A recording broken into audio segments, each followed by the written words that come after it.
Press that button. Press that button. Hello? Oh no, hang on. I'm not working. Hello, Hello? Oh, I'm. this is me you're looking for. Hello? Oh no, hang on. Oh, I have no. Music video always makes me feel a little bit weird because he's singing that to a blind girl. yeah. Oh yes, And I'm like, I never thought about that. is I don't know. The song feels almost taunting after Let, that. let's face it, there's so many 80s songs that kind of stalkerish as well.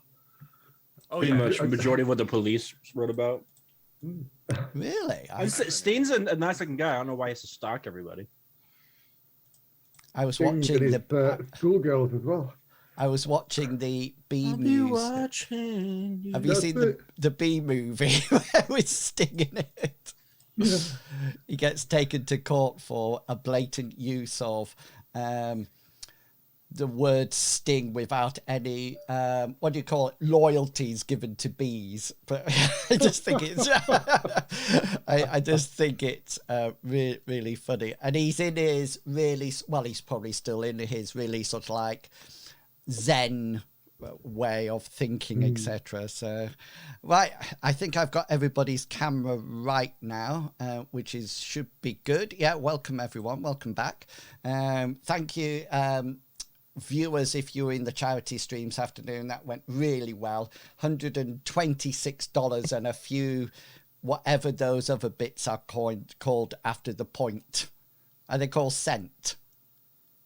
Cents, yeah. Yeah. So $126 and a few cents, and then that was it. So, but thank you very much if you 3 bitcoins.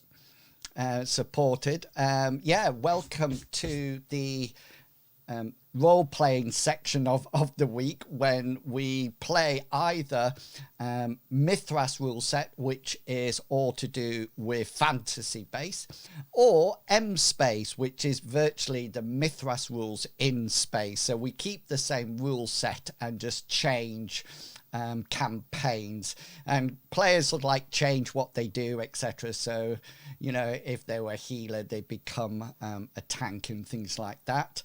We tend to play 2 adventures in each campaign. So we play 2 Mithrases, and we're on our first one of M space, and then after the second one we'll go back to Mithras. So we play every Saturday night, 7 o'clock till 10 o'clock. But yeah, you can have one of several things.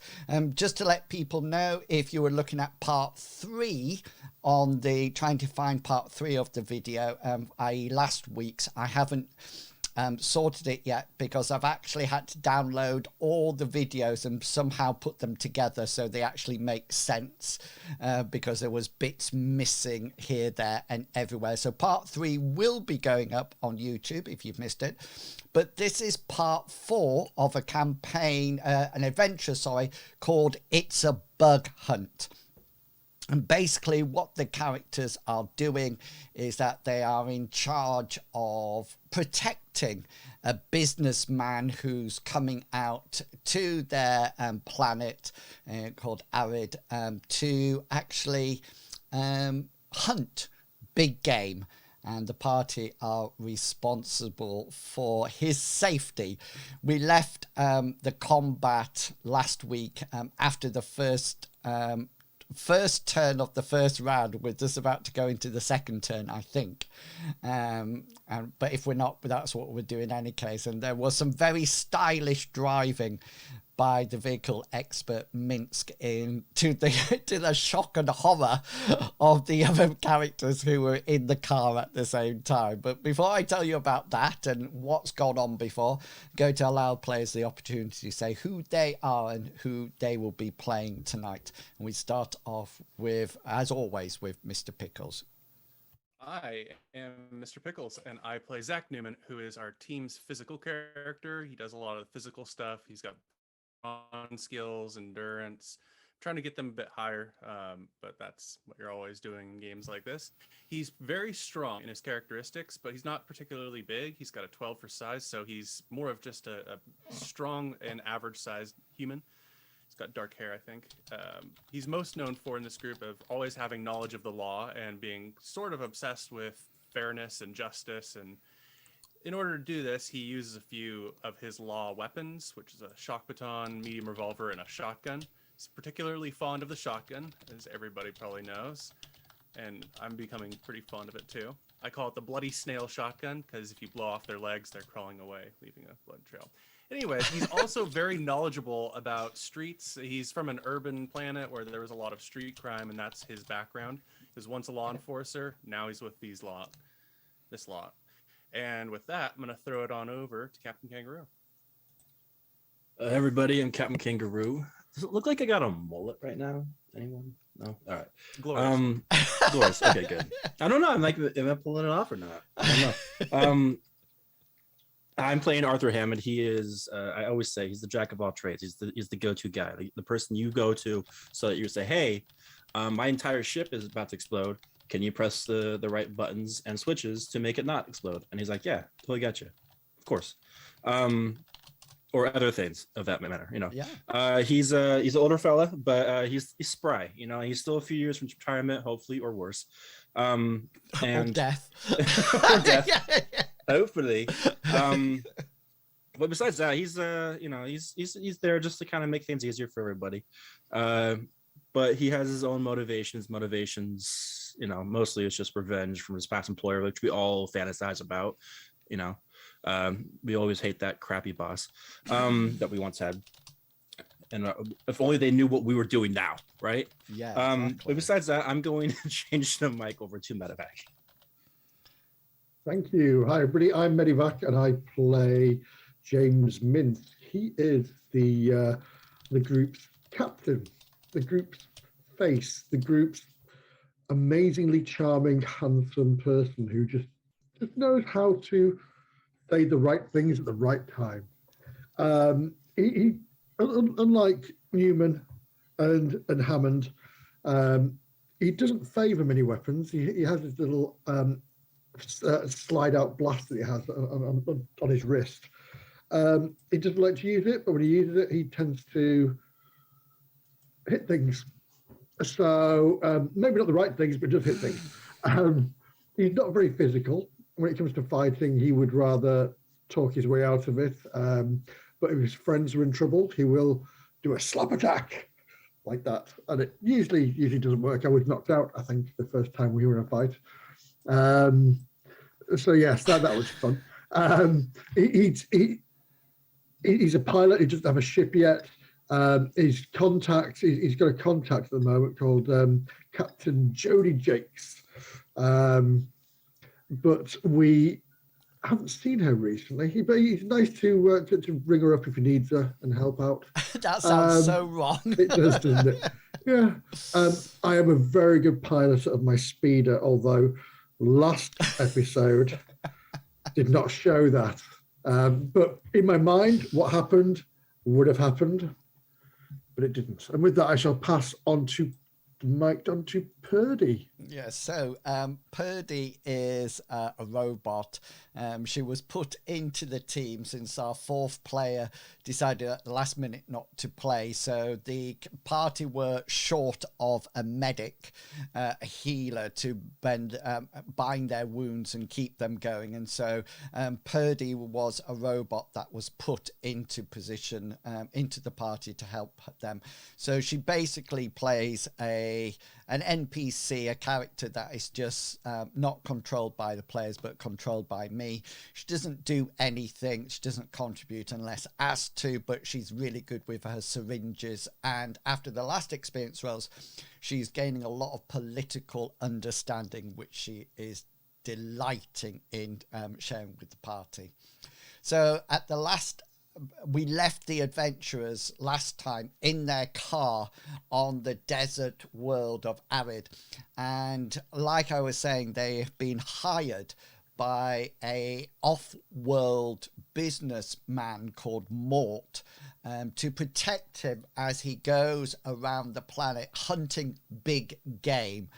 And they first of all helped him catch some dunkers, which were a cross between reptiles and ostriches, and they have proceeded to head towards their second beast that Mort wants to kill, which is the formidable Ragwug. And the Ragwug, as you can see here, is a cross between a hairy mammoth and a bull, or something like that. He stands quite tall. You can actually drive a speeder or a bike in between their legs, and although it looks like the hair goes right the way down to the bottom, that's not actually the case. They can pass underneath there. And we left the adventurers at the end of the first round of the combat last week, which basically a synopsis is that everybody was holding back. Mort went to the cave to see whether or not where the Ragwug was. Ragwug charged out. Mort managed to dive out the way. Ragwug came forward, and then with a fantastic finesse, Minsk drove his speeder through the legs, through the underbelly of the Ragwug, to come out the other side with screams of protest from Hammond and Newman as they went down. He got his Minsk had his speeder bashed a bit, and it came out, and I can't remember whether or not you lost control of it or kept control of it. Is it stationary? Is it still moving? What's happening to it? I'd like to think it's still moving. Yeah, cool. So yeah, because it went past so fast that I think you caught a leg. Was yeah, that? yeah. It caught a leg, or it was running faster than what I thought it was. It caught my speeder, and we had a little bit of a spin, I think, but we are still travelling. Yeah, and the Ragwug carried on and knocked this van over. So it was here where the Ragwug is stood, and then at that moment, just as we left, I commented that your communicators bleeped or something bleeped, signaling the arrival of something, or something was going on. And just to start off the second combat turn, the beeping is an incoming message from the starship up above. They seem to be trying to get in touch with you quite urgently. The Ragwug has slammed into the Jeep and sent it flying, and she is at the moment stationary. So she sort of like whacked into it, and people have dived left, right, and centre. As you bring your speeder, your hover car around, it looks like the Jeep that the Ragwug hit into looks pretty bashed. You can also, from your rear view mirror, look outside and see that Mort, who deftly dived out the way, if you remember, I think he got a critical roll of a 2 or something like that, and Rod is going to, it looks like he's going to be regaining his footing in the second combat turn. And so, Minsk, we start off with you. With 20. I've got written down here Hammond's turn. Oh, right. Okay, then we'll go straight to Hammond's turn. There you go. So, Hammond, you're in the car. The car is still moving, probably moving away rather than anything else at the moment. So what would you like to do? I'm going to do a perception roll, because I think the last time, with all of the craziness, with the Ragwug running and charging, our good old boss Mort dropped his grenade launcher, and I want to see if I do perception and see where it's at. Yeah, okay, then go for it. Because I kind of want a grenade launcher. Damn it.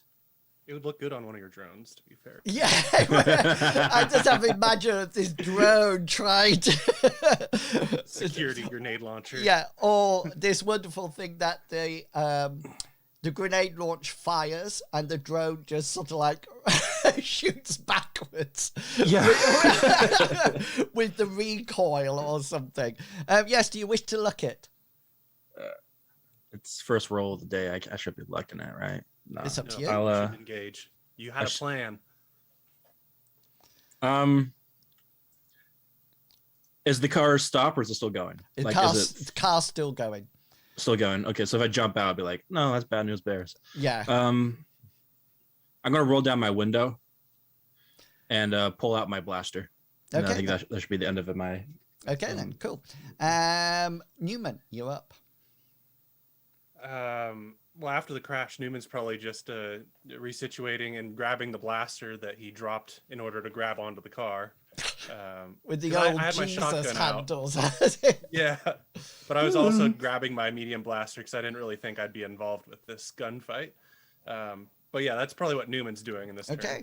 And when it gets to Mort's turn, you see Mort seems to be scrambling around. He seems to be he's got himself up, but he's frantically looking around. You can see that he's probably trying to find his grenade launcher.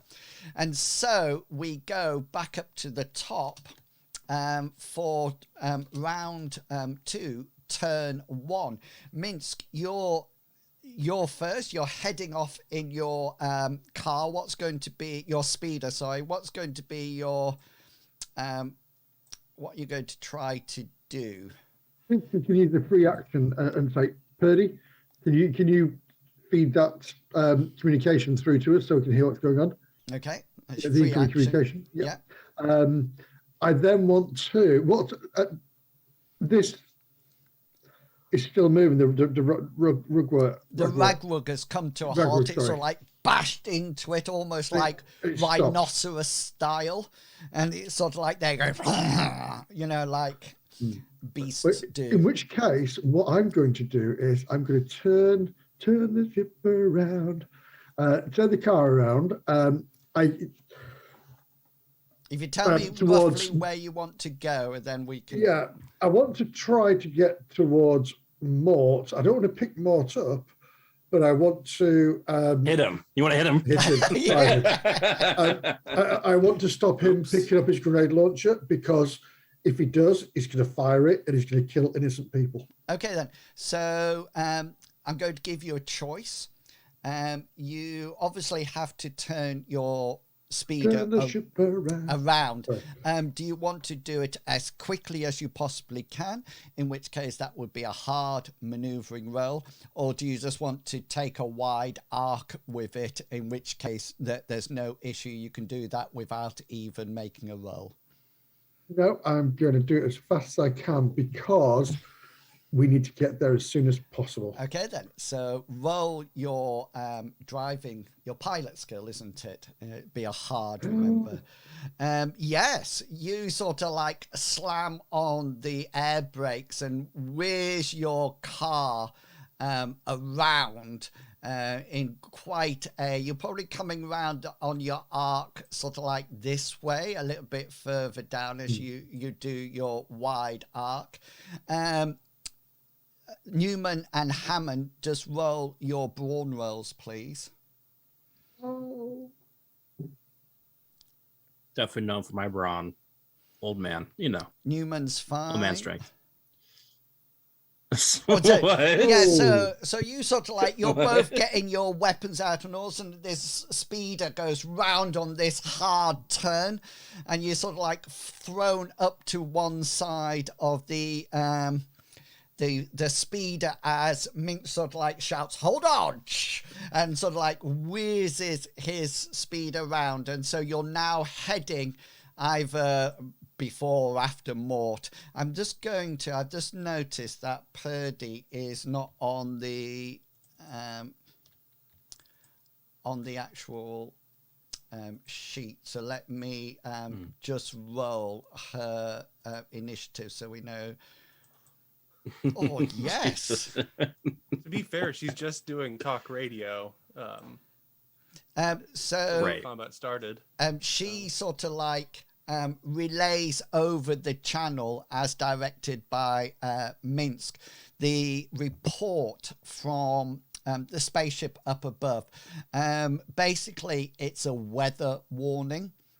there seems to be quite a large sandstorm heading in your direction.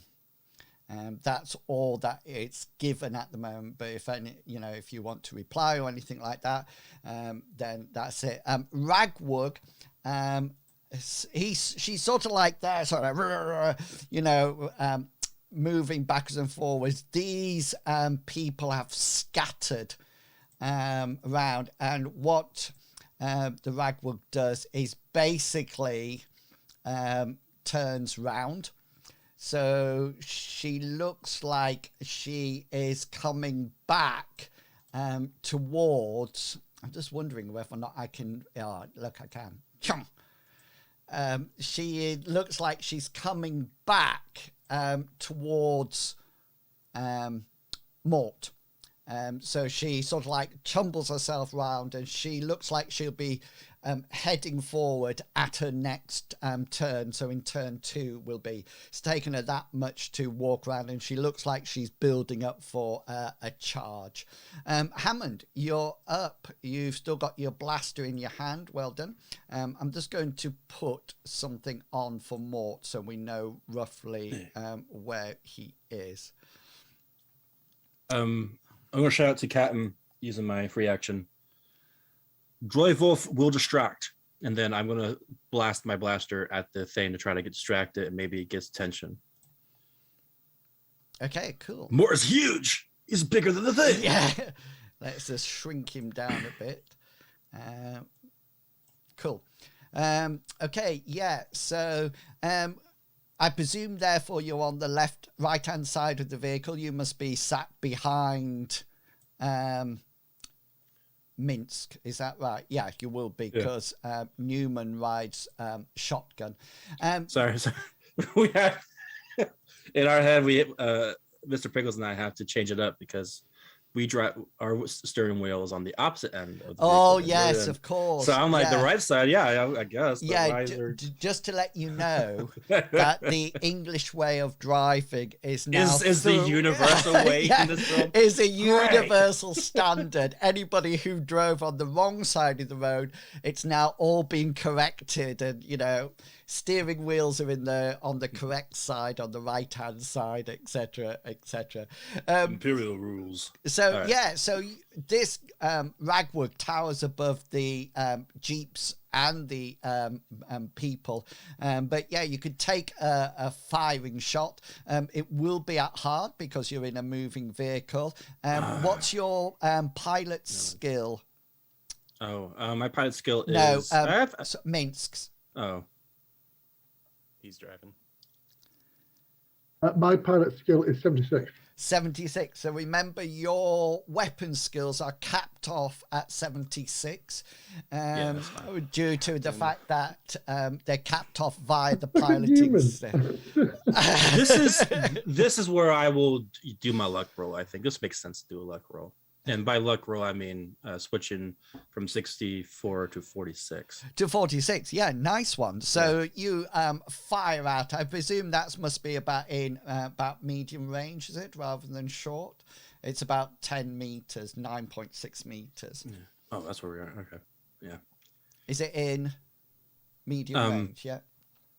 You should have 3 numbers like 10, 100, 120. What did you measure it at? 9.6. I don't think I wrote it down, but if it's a blaster pistol, it should be 10, 30, 120. Okay, then you should get that. Yeah, so that's all right. So, because remember, if you're in the 10, that's just a normal roll. But if you're going to the medium range, then it goes up by another difficulty as well. So that's all right if you're in that range. So that's, 46 hits. Okay, go for it. You will have a special if you want to use one. I probably do. What's the thing? So I hit it, that's 18, and blaster. Yeah. I wonder if there's a focus on me special or something. I haven't looked at blaster specials. No. Maybe press advantage. Yeah, well, you don't get through the armor at all, but it looks like you do hit it, and it sort of like jolts to one side and sort of like notices what appears to be another threat which means it can't actually attack on its next turn. Newman, you're up. You said we could respond to the messages that Purdy was relaying, right? Yeah, if it's a free action, then that's fine, just 5 words. If you want to do anything more significant, then it's your whole action. Okay, I want to ask them, when will the storm hit? Okay, Purdy can get back in touch. She'll deal with the communication so you can focus on your whatever you wish to do. And yeah, so that's your free action. Is there anything else you would like to do on this round? Yeah, I'm going to help with Hammond's objective here. I'm going to point my medium blaster out the window. So I presume you're coming out the window and almost like over the top? Unless, because you're here, aren't you? So Mince. Yeah, if I'm not on a good side for that, I don't want to do risks because I know how Captain drives. You can lean out. I'm gonna prepare. I'm gonna roll down the window and get ready for when I get into a good angle to shoot. Cool. Okay then. Mort frantically looks around for his blaster. His perception, by the way, is 47. Oh yeah, and he sort of like looks around, and it's not right next to him, it's a little bit way off, and so he runs to it, and in his action he sort of like picks it up. And Minsk, remember, you're still traveling. You can see that he's picked it up and he's sort of like leveling it at the general direction of the Ragwug. And yeah, that brings us back up to the top for turn 2. And Purdy announces that she sort of like says something like, the sandstorm is approaching quickly, but ETA is probably an hour, 10 minutes. And Minsk, you're up. So Minsk, you're heading forward now in your car. Yes. Oh God, he's such an idiot. He really is. I think he was talking to you, Hammond. Oh really? Oh no. Well, screw you too, Captain. Right, I'm going to have to keep on with this. I want to... Run him over. Oh, God, yes. There's 4 of us in there, isn't there? Yeah, it's 4. I want to pull up alongside... and I want to shout at him, don't fire that thing, otherwise you will hit your people. Men. Okay. Yeah. Okay. So you just... I want to try to intimidate while I'm doing it. I'm putting venom and. So you're actually stopping your vehicle, yeah? I am, yes. Yeah, I didn't know whether or not it was going to be a flyby. You can just put your arm out like this as you grab it as you go past. Yeah. Yeah. So roll your influence skill. Yeah. There we go. Yes. Nice. His willpower is 57. Just so you know. Jeez. Oh, okay. He sort of like, you sort of like pull up, and whatever your speeder probably doesn't screech to a halt. It goes, and comes to a halt. And you what do you say to him? Sorry again. Don't fire that thing because you'll kill your own people. He sort of like turns round, and you suddenly realise that he's pointing it generally at you, and he's sort of at the vehicle. He's not targeting anybody, and he sort of like turns around and he says, "What do you want me to do? What do you want me? Who shall I fire it at?" Nobody. Sorry, I can't do a conversation. Yeah, and then the Ragwug starts to move, and you can see Mint. So Mort turns around, so he's facing you, and you can see behind him that the Ragwug is starting to charge towards your vehicle. Now, it can't make an attack this round, this turn, sorry, because of Hammond's press advantage last time. So it's going to come charging down, but it won't actually finish its turn. It's charged to its next available turn. So people can shoot at it to try to make it go off to one side or things like that, or just drive out the way and let Mort just oh, you could squash it. Mort the meat shield. Yeah. And so so we're going now it's you, Hammond, on 16. I'm gonna do something a little insane. I'm going to abduct Mort into the vehicle. I know there's only 4 seats, but I'm going to throw him over our lap, like open the door, throw him over our lap. Okay, so you're going to try to grab him and pull him in. Yeah. Well, okay, so the grabbing is a grapple roll, isn't it? Which is off the top of my head, I'm sure, and I'm going to say it's whatchamacallit, unarmed combat to start off with your grapple. So roll your unarmed, and then it'll be a brawn roll to pull him in.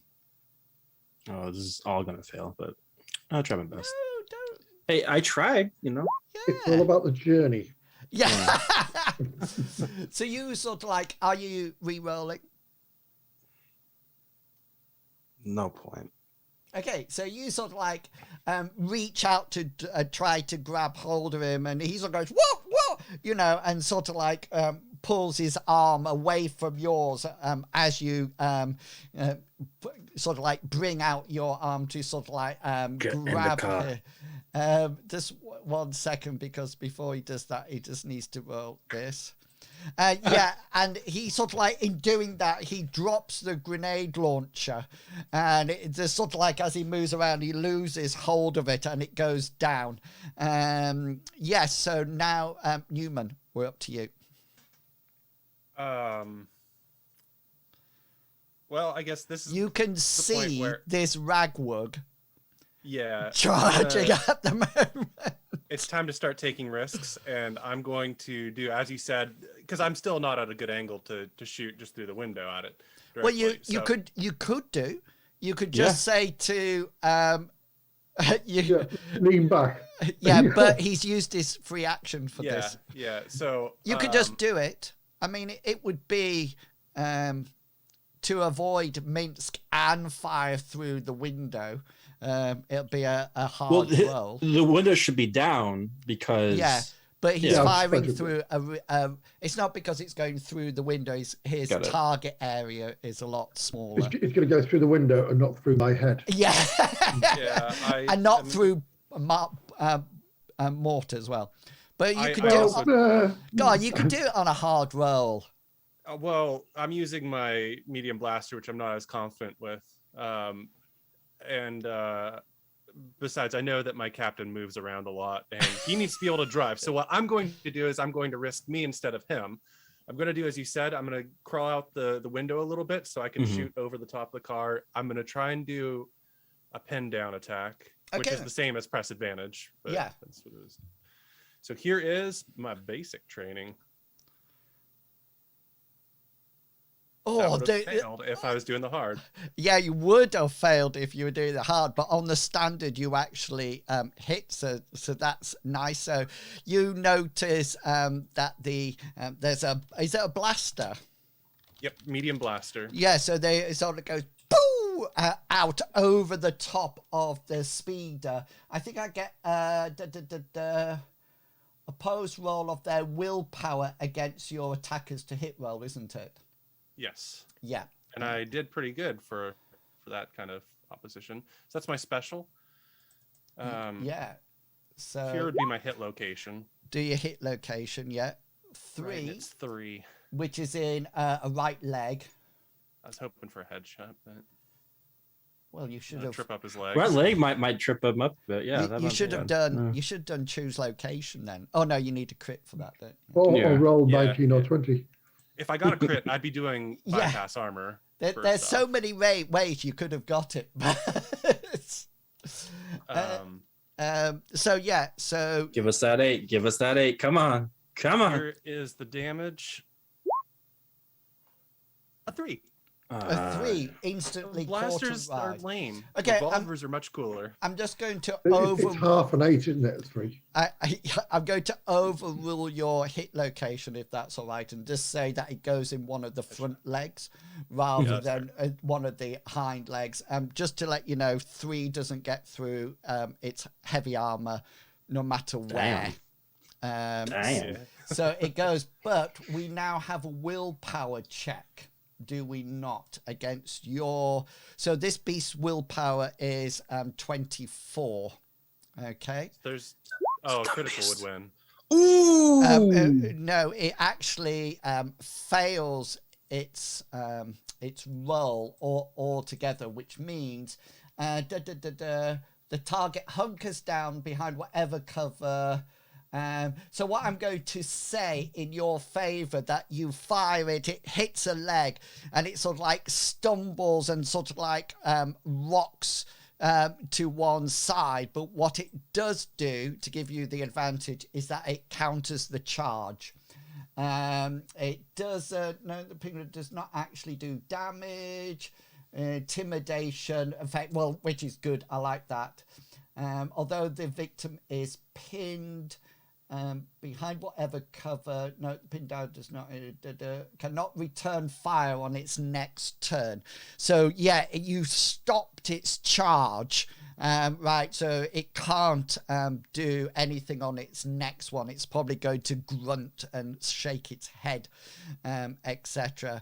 And at that time, Mort sort of like sees this thing marching towards him, and he sort of like Newman sort of like fires, and it sort of like comes to a halt. But Mort at that point sees it, panics, and tries to help you with your action that you were going to give him, and he's going to try to launch himself into the car through the window that you're at.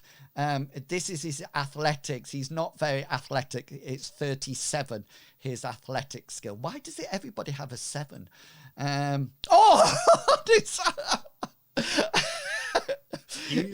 He's in shape today. He sort of like shoots himself in.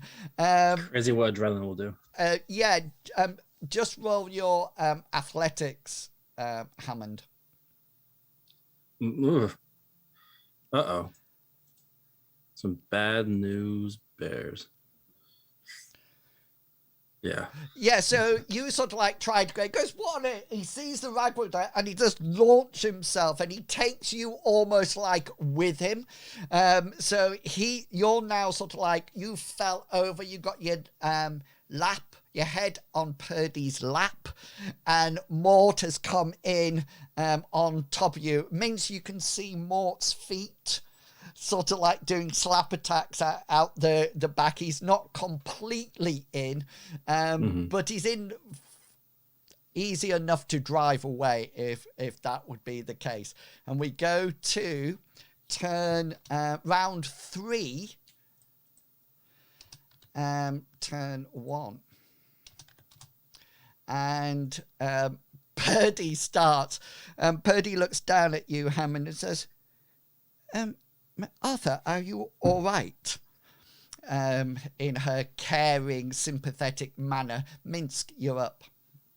Seeing that Mort is now in the car, I'm going to gun it. Okay. So, foot down, going to move this direction, and then turn. And I want to be heading back to the camp, but Right. giving it a wide berth this time. Yeah, so you're not doing anything No, fancy. Big wide berth, so hopefully lose its attention. Yeah, nice one. So the Ragwug can't do anything on this turn. So it's sort of like a stop short, and it's sort of like uffing around. And you can see, as you look, you can see sort of like steam coming out of its nostrils. And what it does is that it sort of like looks in the general direction of its cave, and it needs to make a 37 willpower check here. Yeah, and it looks at its cave and sort of like almost like considers that he doesn't need to go and hide at the moment. It thinks that it's actually in the doing the right thing, and so what it does is that it turns back round and looks like it's about to charge back at one of the vehicles. Hammond, you've got your head in Purdy's lap, and you've got Mort, who's not a sprightly gentleman, on you at the moment. What would you like to do? I'm not going to ask you to keep hold of your pistol, by the way. That would be just nasty. I just imagine it's somewhere in the vehicle. I guess it'd be unfortunate if it accidentally fires now. Sorry, I got excited. Yeah. It's on your side. I'm probably gonna roll a brawn to hold on to Mort, make sure he doesn't fly off with the door wide open. He's come through the window. Oh, he went through the window? Okay. Yeah, well, so the door's shut. So yeah, well, that way he doesn't fly off, I guess, through the window. I'll hold on to him. Yeah. I'm supposed to brawn? Yeah, well, what we'll do is that if something happens that will cause him to roll out, then we'll roll your brawn at that point. So, and then keep it. We're on combat round 3. Okay, so can I do a free action and ask? I want to ask more. Do you have any grenades? And he'll tell you on his answer on 10. The grenades. But Newman, you're next. I'm going to spend my action to crawl back in, and then I want to use my free action to ask Captain, are we still distracting? You know, being a captain, Medivac, everything lands on you, doesn't it? It does, but I've got big, broad shoulders. You got big, broad. Yeah. I just need to move your camera a bit because there's slightly somebody else in your stream, but I've got it now. Yeah, so you bring it round to you, say that Mort sort of like looks at you. He sort of like looks at you, Hammond, and he says, "Of course I have, in the grenade launcher."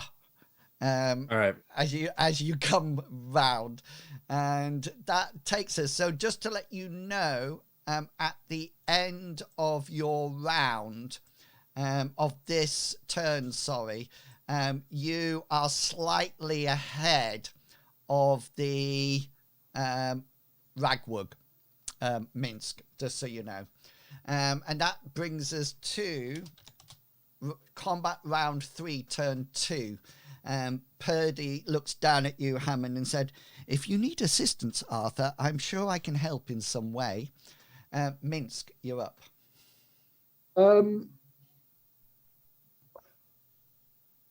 This is now where I'm a bit of a quandary. So this thing's heading back to the car, so it's turned around when it turns back to the camp. So this is the one that this vehicle is toppled over. And the other two are still there. And remember, none of these people are there. No. In which case, I'll reply to Newman first and say, yes, let's try and keep it away from the camp. Okay. Yeah, that's and then cool. Again, I'm on the right side. So if I do a quick turn this way and then move about there, that'll give Newman a good firing position, hopefully. It would do, but that would be a hard skill roll. Let's do it. To whirl your vehicle around that quickly. Yes. Oh, they have to make a brawn roll as well. And I think that is something that they'll be able to see. They're in the car. I mean, Hammond doesn't know, but Newman will see you about to turn the wheel or something like that. So here we go then. I'm at least in the car now. Yeah, it would only be if you failed your roll and you span the car or tip, then they would have to make brawn rolls. So you sort of like whirl it round, and there's sort of like Mort's feet dangling out the side, and you whirl it round and put on the air brakes, and it sort of like swings round and giving you a really good special to fire off if you wish. So you're level with the Ragwug now, Newman. The Ragwug starts to charge, okay, and it looks like, just so you know, it's heading the direction of this one. There's people here trying to get people out of that damage, and these two people or groups of people are up at the top, just sort of like perusing, but it definitely looks like it's going to that second Jeep. And Hammond. I think there's anything I can do. Maybe I can set myself up, but he's going to be all my stuff. Yeah, you're on him. He's on you at the moment. Yeah, but he's safe. He is safe. So we go straight to you, Newman. I am just gonna fire away with my blaster pistol, and because it has 100 shots in like a clip, I guess. So I'm probably using a lot of missing shots just to try and get its attention with my attacks here. Okay, yeah. Newman isn't really that careful with how much ammo how much ammo he's using. You got plenty of. Yeah, I mean, my revolver and shotgun are more important. Anyways, here's my roll. Basic training, shooting at this beast. Oh, you've hit whatever it is, because I could see all the check marks. Yeah, so you'll have I need special hit location then damage. I don't think there's anything I want to do, because pinned down. Well, if you pin him down or her down, it will distract him from the attack. Then that's what I want to do. Firing a bunch of shots to pin him down. Yeah. So you fire across the bow, etc., of its charge, and D20. An 11. An 11. That might be its.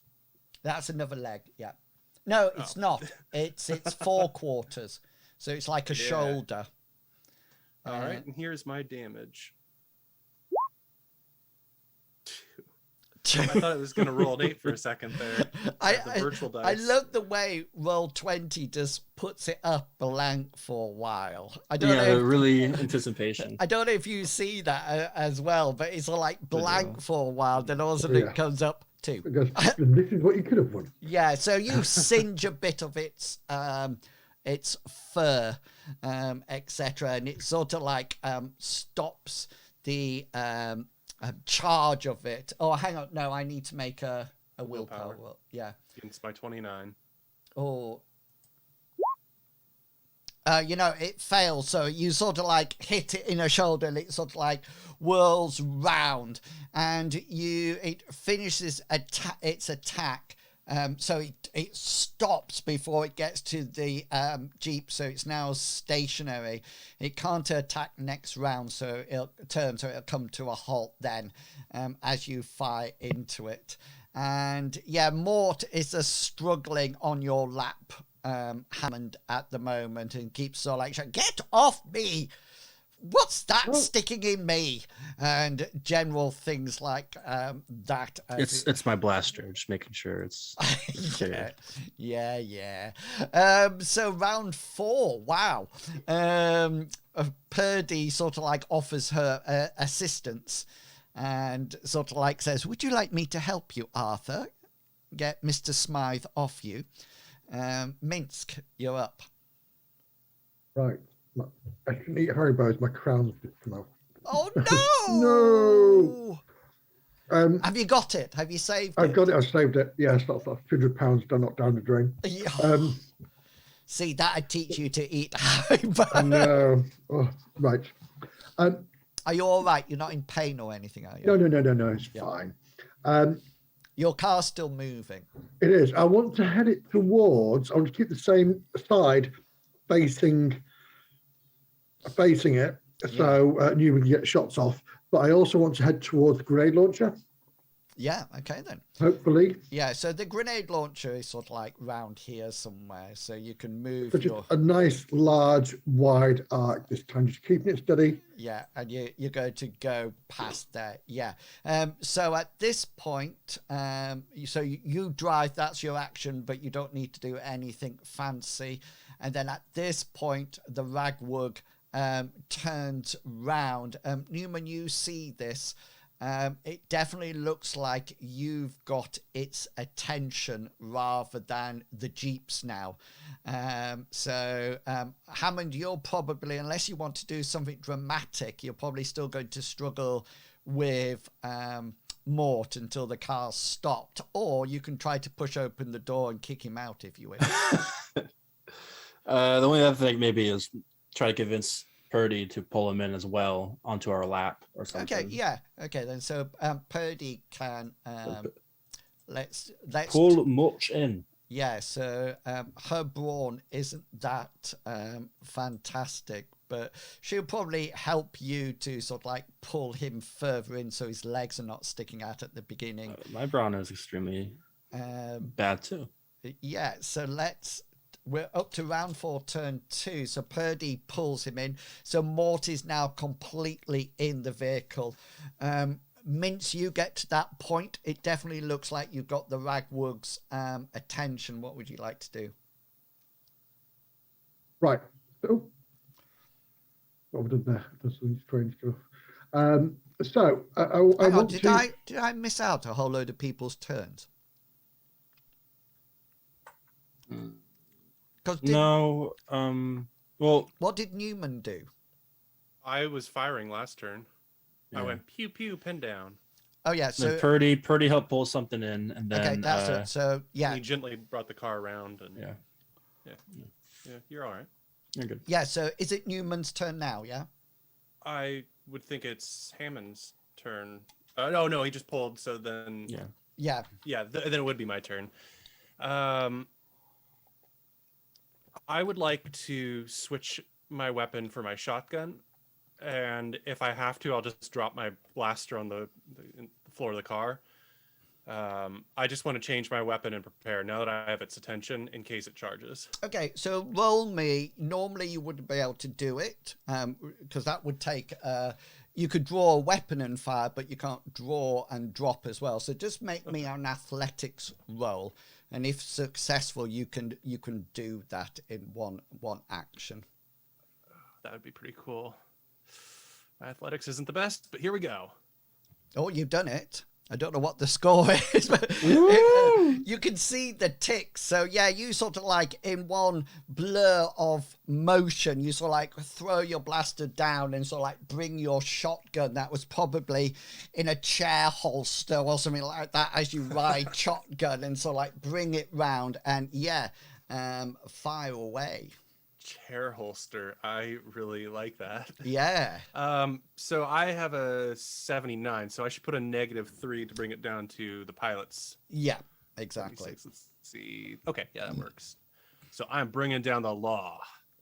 This is already going to have pinned down as the goal. Yeah, that fires out. So that's your special will be pinned down.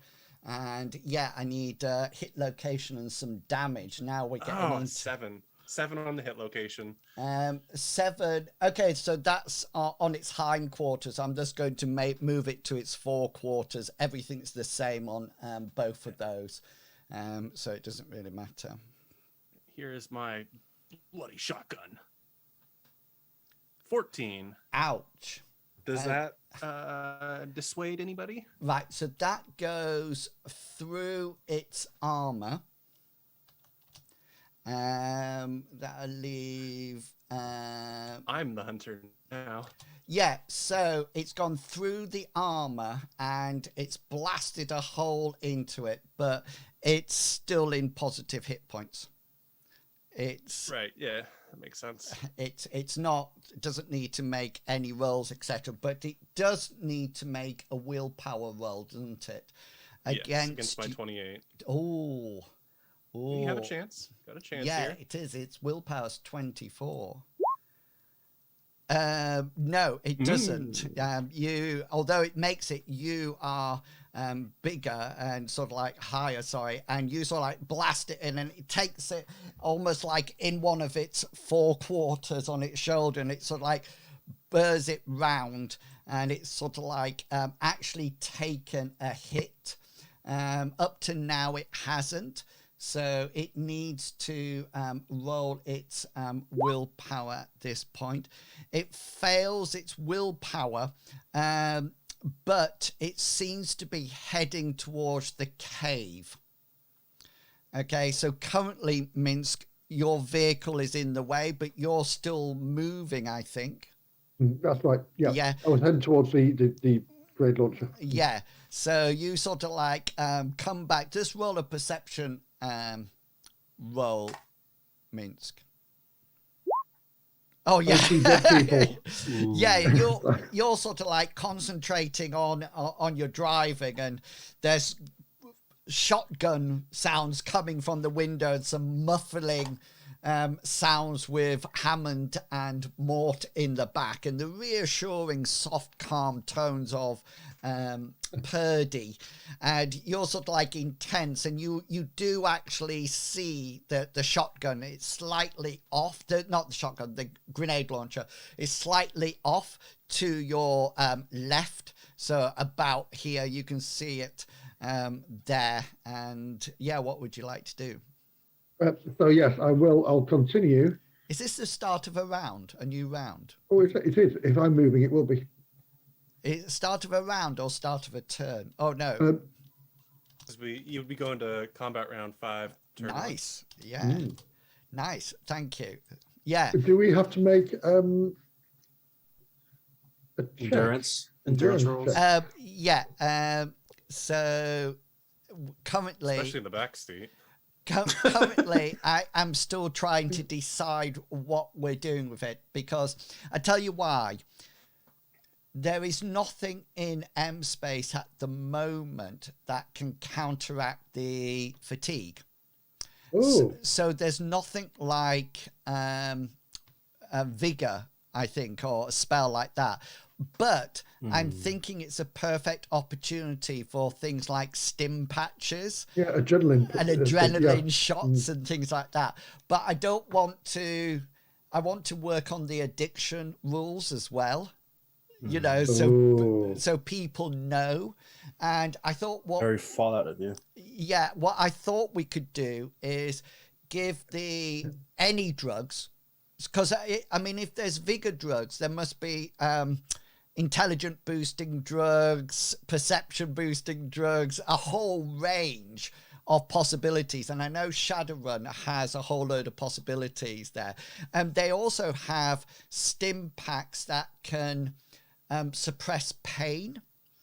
And so what that would mean is that you could actually take a serious wound, so be in negative hit points, but still carry on. Does that make sense? And then once the drug wears off, you almost like crash. I was going to say, take a massive hit, yeah. Yeah, but I think it's a nice idea since we've got that rule, because otherwise now you would all be severely tired and not doing anything. You know, so I it's a good point, and I'll let you know. Also, I have to decide, I don't want to call them drugs, because it sounds really bad if we're talking about it in this stream. So it'll be something like med packs or stim packs, because that sounds much better than drugs. So yeah, and of course it opens the door for addiction, you know, too much, crashes out, illegal purchasing, black market. So yeah, So yeah, so you're fine at the moment. That was a long way around to tell you this. So yeah, Minsk, you're driving past at the moment. You've seen where the grenade launcher is. Yeah. This free thing action- looks like it's going towards the cave as well. Yeah, I want to give the grenade launcher isn't in the path of it, though, is it? Correct. It's not. Brilliant stuff. Right. In which case, I want to pull up to the grenade launcher. As a free action, I'm Purdy's on this side at the back. I want her to pick it up, to open the door and pick it up. Okay. And I will pull up literally, so she's open the door, lean down, pick it up, bring it in. So you slam on your brakes at that point. She won't be able to pick it up until her turn because she goes before you. But you issue the command for free action and you pull the vehicle up and the vehicle slams to a halt. The Ragwug continues past. It doesn't look like it's trying to hit you at all. It looks like it's trying to head for safety, but it does run past the rear of your car, heading towards its cave. And at the end of its turn on 20, it reaches the cave entrance it's not in. Hammond, you're still indisposed on the back. Now you've got Mort's legs on you rather than his belly, just to let you know. That's something. Not just smell his smelly feet. But I do actually want to think of something specifically in my tool set. It probably might be insight roll, might be jerry rig roll. I'm thinking of. I was wondering if I can connect a sticky substance with the grenades. If I can make myself a jerry rigged sticky bomb. Tell me. What are you planning on? The planning, well, the thing, the whatever the beast is called, it's full of fur. Yeah. And I'm thinking of sticky peanut butter on fur. It's hard to get out, right? Or gum, it's hard to get out. So if I put a very sticky substance with a grenade attached, all you have to do is shoot the grenade. Are you talking about Mort's grenade launcher? Yeah, well, I don't want to launch them. I want to take the grenades out. Yeah, so and make a jury rig. Yeah, so all that would happen if you chuck the grenade at the Ragwug. It would detonate on impact, the same as his grenade launcher. So unless you had some explosives that you wanted to be timed, that's when you would use a sticky solution. Just out of interest, roll your science roll to see what your knowledge is and what you can sort of think might be readily available roundabout. Do I have a science roll? Or it might be a law roll that you've got law in, or I have knowledge of craft devices. That's a craft skill. Yeah, I don't know if I have a science roll. I have a demolitions roll. That would be more placing it in the right direction. Mm-hmm. So that you could be thinking about that at the moment, because there's nothing much you can do with Mort still on you unless the vehicle has stopped. So if you want to try to manhandle him in or out, then that's up to you.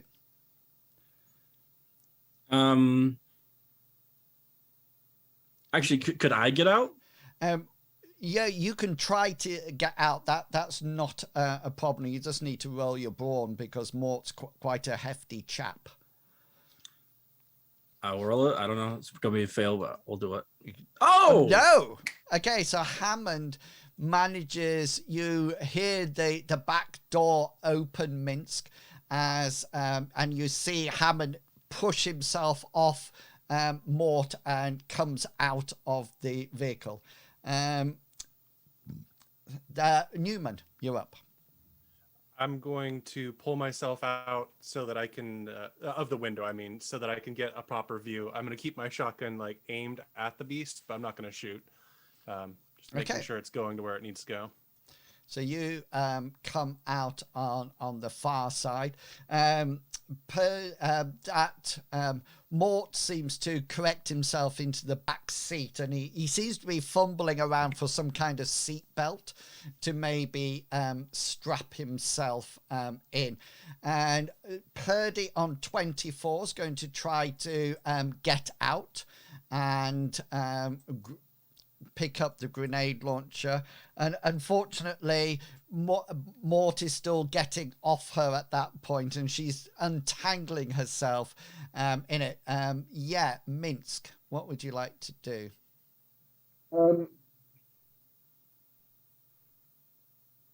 I'm going to ask Arthur, this is my turn, to communicate with the rest of the team and let them know the storm is going to be here in less than an hour, and perhaps maybe we should pull back. Okay. The Ragwug uses its action to disappear into the cave. It just sort of like carries on into it. You sort of like see its tail disappearing. It looked like it probably reduced its charge. It wasn't charging right the way through. It's obviously reduced its charge. At this point, we're going to go out of combat turns at the moment. Just to let you know, so Minx, you're still in the car. Hammond, you're outside one side. Newman, you're out the other side. Newman, you're right next door to the grenade launcher, which is just sort of like here. And the other person that sort of like scoots himself out after you, Hammond, is Mort, and he sees the last bit of the tail going into the cave, and he sort of like says, "Perfect, we can blast it to bits now." And you see him, Hammond, frantically looking around for something. It doesn't take much of your insight to recognize that he's looking for the grenade launcher. I have a skill I want to use. I have the skill Sleight as a professional skill. Ooh. Is there any way I can try and use that to get the grenade launcher and put it under the seat or something? Okay, so put it out of view. So that's what the conceal roll is. If you remember, and the conceal roll is actually 1 point better than my Sleight roll. So I want to use conceal. Yeah, so I think somebody's used conceal before to try to hide something, but it tends to be big things that you want to hide away. Yeah, Slight's probably more like card tricks and pickpocketing and putting evidence into people's pockets. It will refocus your camera. Oh yeah, you are a little blurry. Yeah. Let's have a look. That work? Okay. It looks fine on. Here is my conceal roll. Oh yes. That's good enough.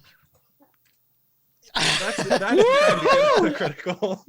I'm the master of hiding evidence. Yeah, so you sort of you're very good at law enforcement. You are. Yeah, just at least in America. Dun, dun, dun. Yeah, you actually managed to get it in with nobody seeing it at all.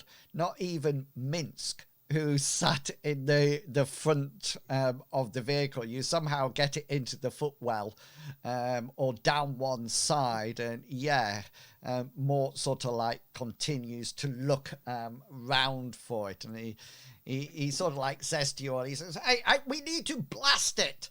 And he looks over at you, Newman. He said, use your shotgun.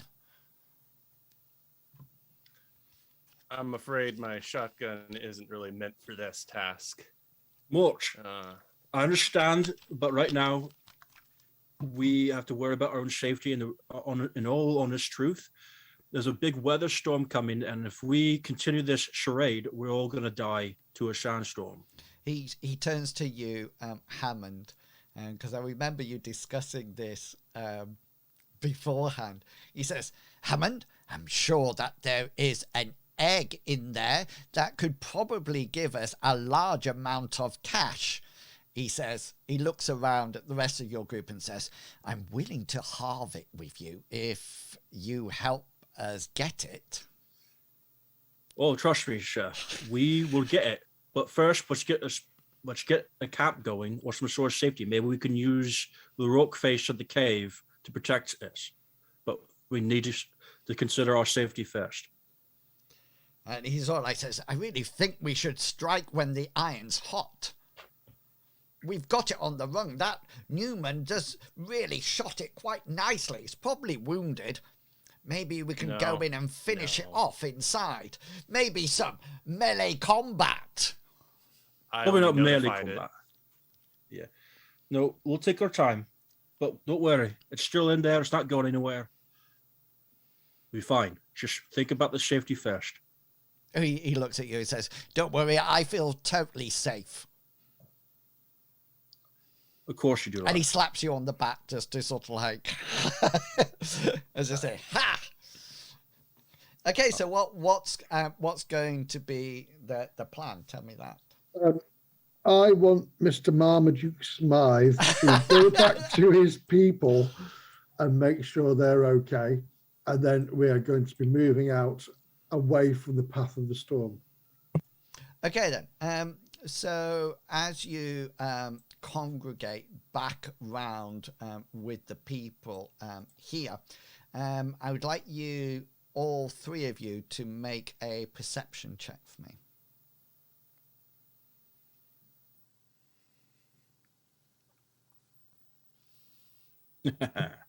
I'm too busy reloading my shotgun with one shell. Okay, Minsk, you see salivating something. for eggs.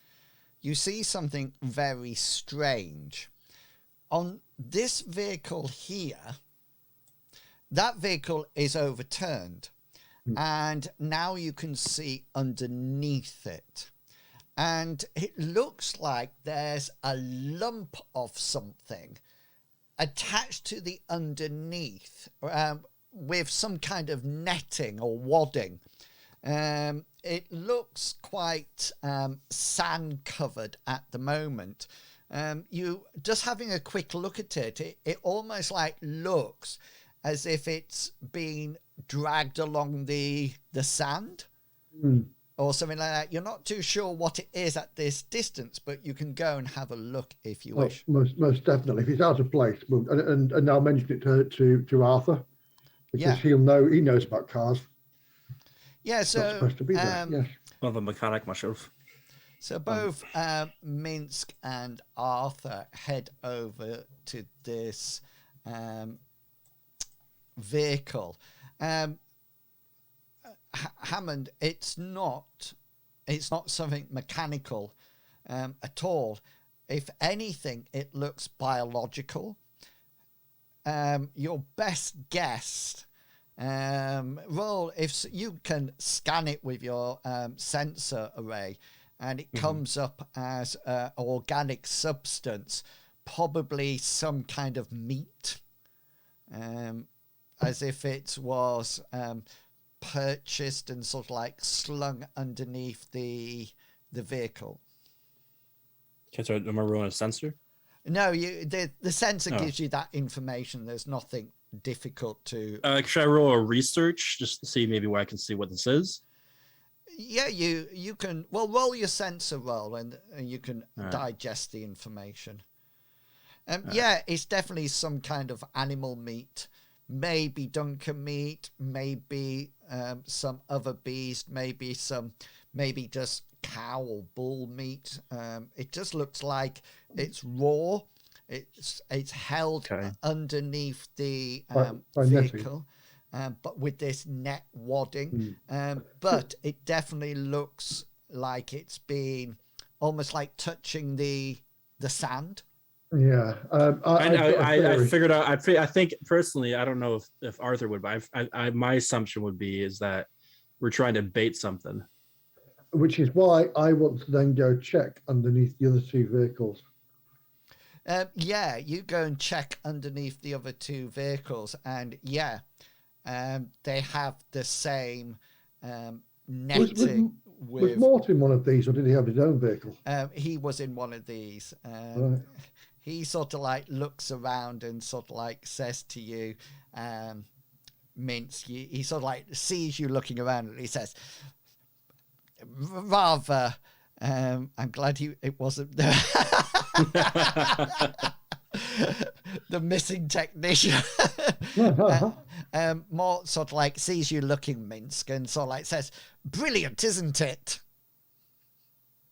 So is this some kind of lure? Well, I like to call it bait. Now, please don't say it's for the worm. There's no other choice, I would imagine. So. Oh, right. It's not for the worm.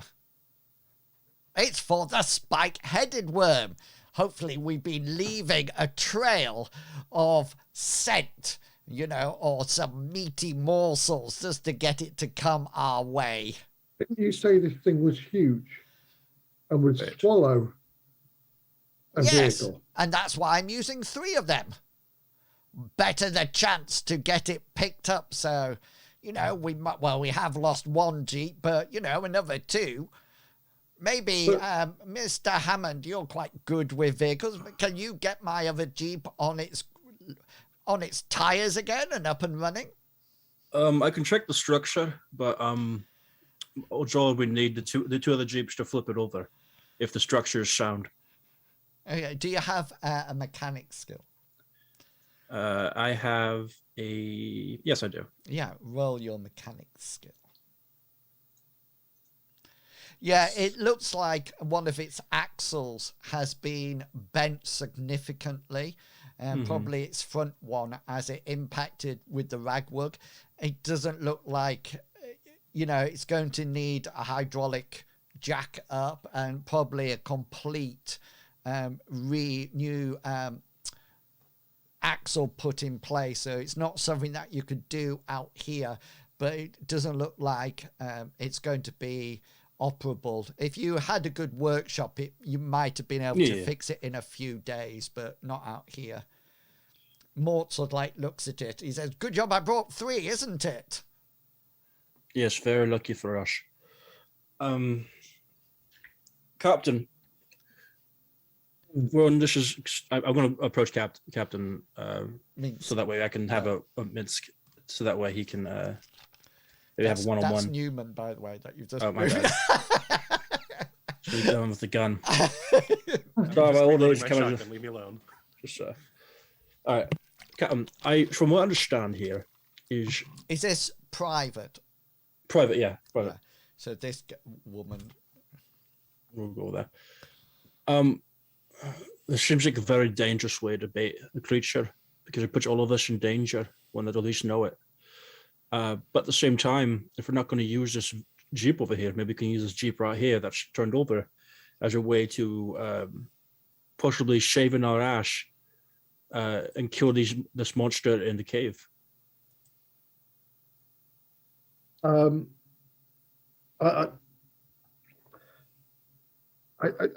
Because we can't move it if the axle's broken. No, but we can drag it to the entrance of the cave and then draw the creature out, and a little accelerant flame maybe, and then bam, big explosion destroys the creature, and possibly makes our employer happy.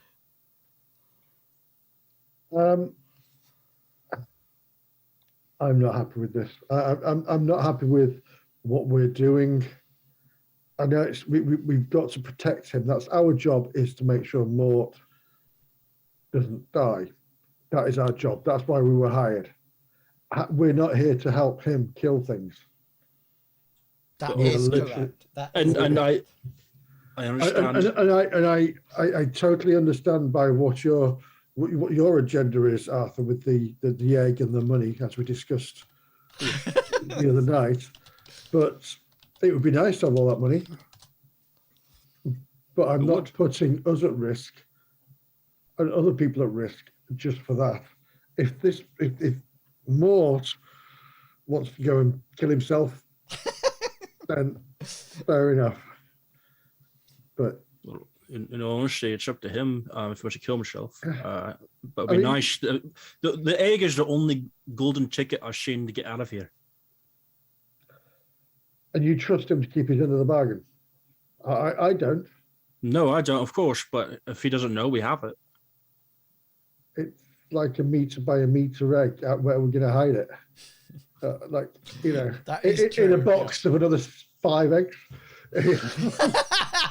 In an egg box, yeah. Yeah. Do they have egg boxes in America? Oh, what do They you have mean, egg like cartons. cartons, that hold yeah. like 12 eggs at a time. 6, yeah, that's all Ah. right then. Yeah. I think there's Yeah. ones that do 6 as well. Is it Yeah. polystyrene? Yeah, carb- I think so. See, ours are I cardboard. don't eat eggs anymore, so We're more we call it environmentally friendly. styrofoam. Yeah, typical. we need it simpler and That easier eggs. Yeah. styrofoam. So as this, yeah, Mick, just, go for it. at the moment has happened. I'm more concerned about getting us somewhere safe before this storm hits. Sandstorms can be lethal. Yeah. So we need to be moving. I guess we'll move out of the way, or we can look for safety in the cave. It's up to you, Shadow. Oh, yes, hunker down with the big scary monster. Might give us an option. I'm just putting him there. So He seems staring at us. So maybe you'll like us now.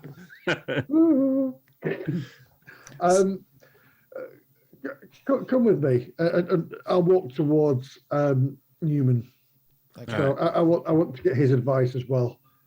And I want to have a private conversation with the captain. Oh my God!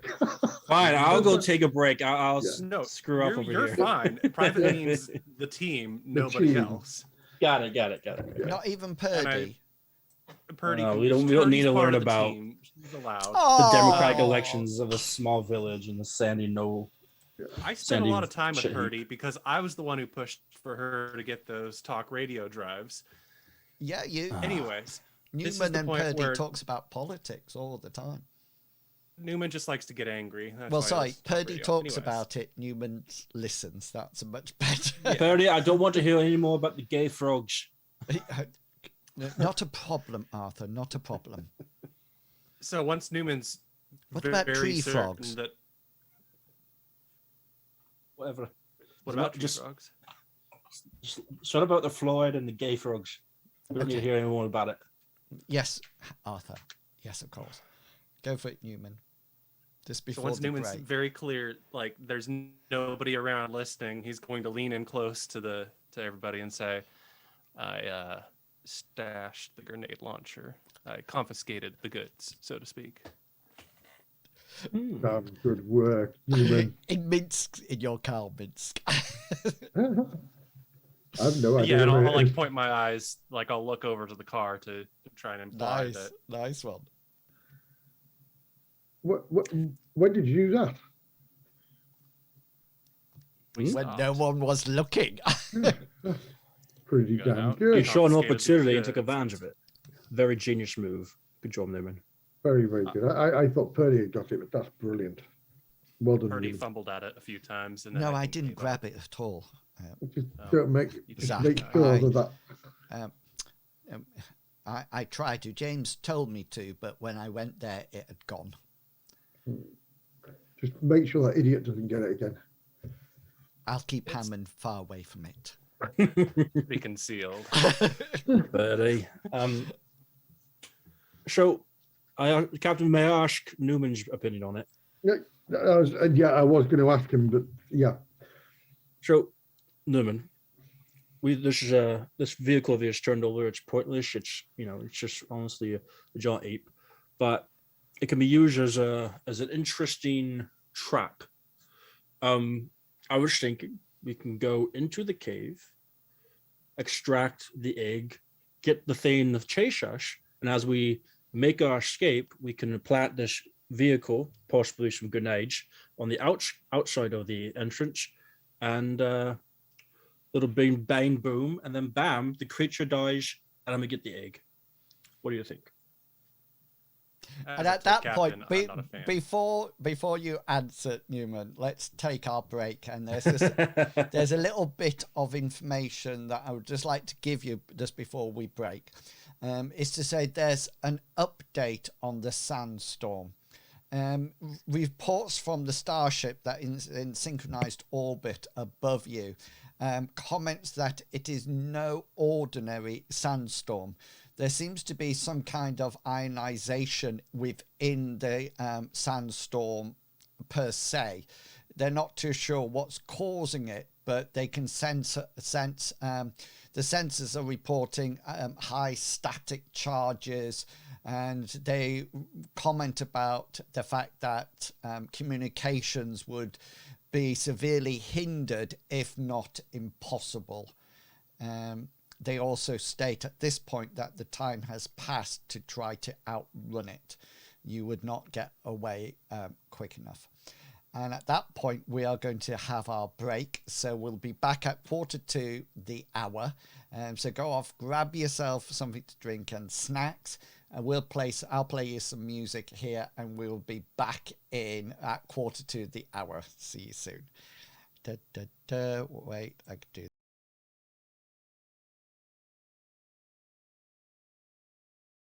that on. And yeah, we should be back now. Welcome back, everyone. So we left the party in a bit of a quandary. They have a cave with a giant beast in it, and maybe an egg that could really support them with a lot of cash. They've already lost one technician, although we didn't lose a technician. Yeah.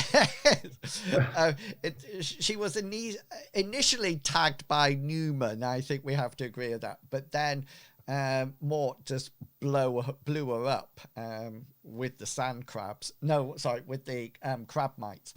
They've got their van, their hover car, which is in operation, that Newman has concealed Mort's grenade launcher in.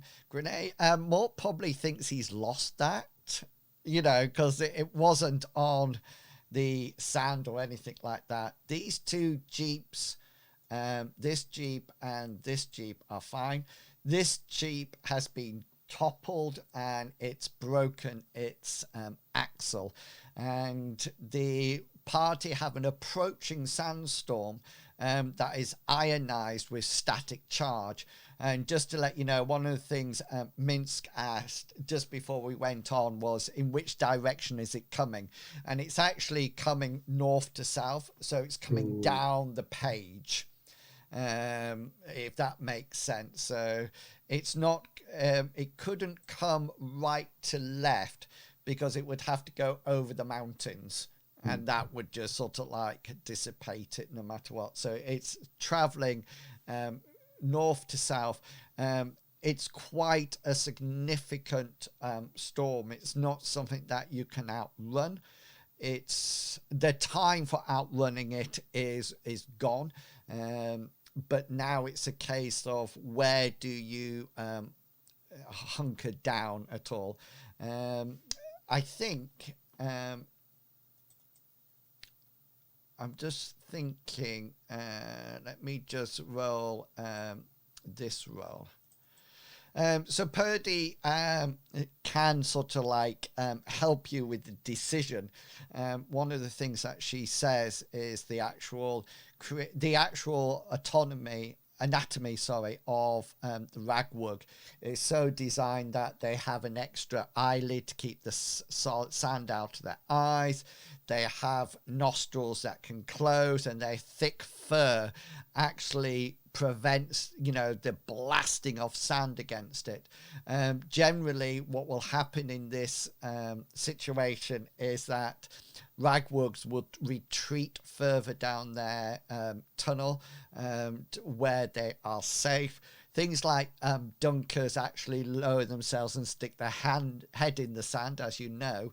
But yeah, there's also, the party found underneath all three Jeeps some kind of organic meat matter, probably meat of an animal that people, the party have realized that they're using to lure or bait a spiked-headed worm, which is the third animal that Mort is after.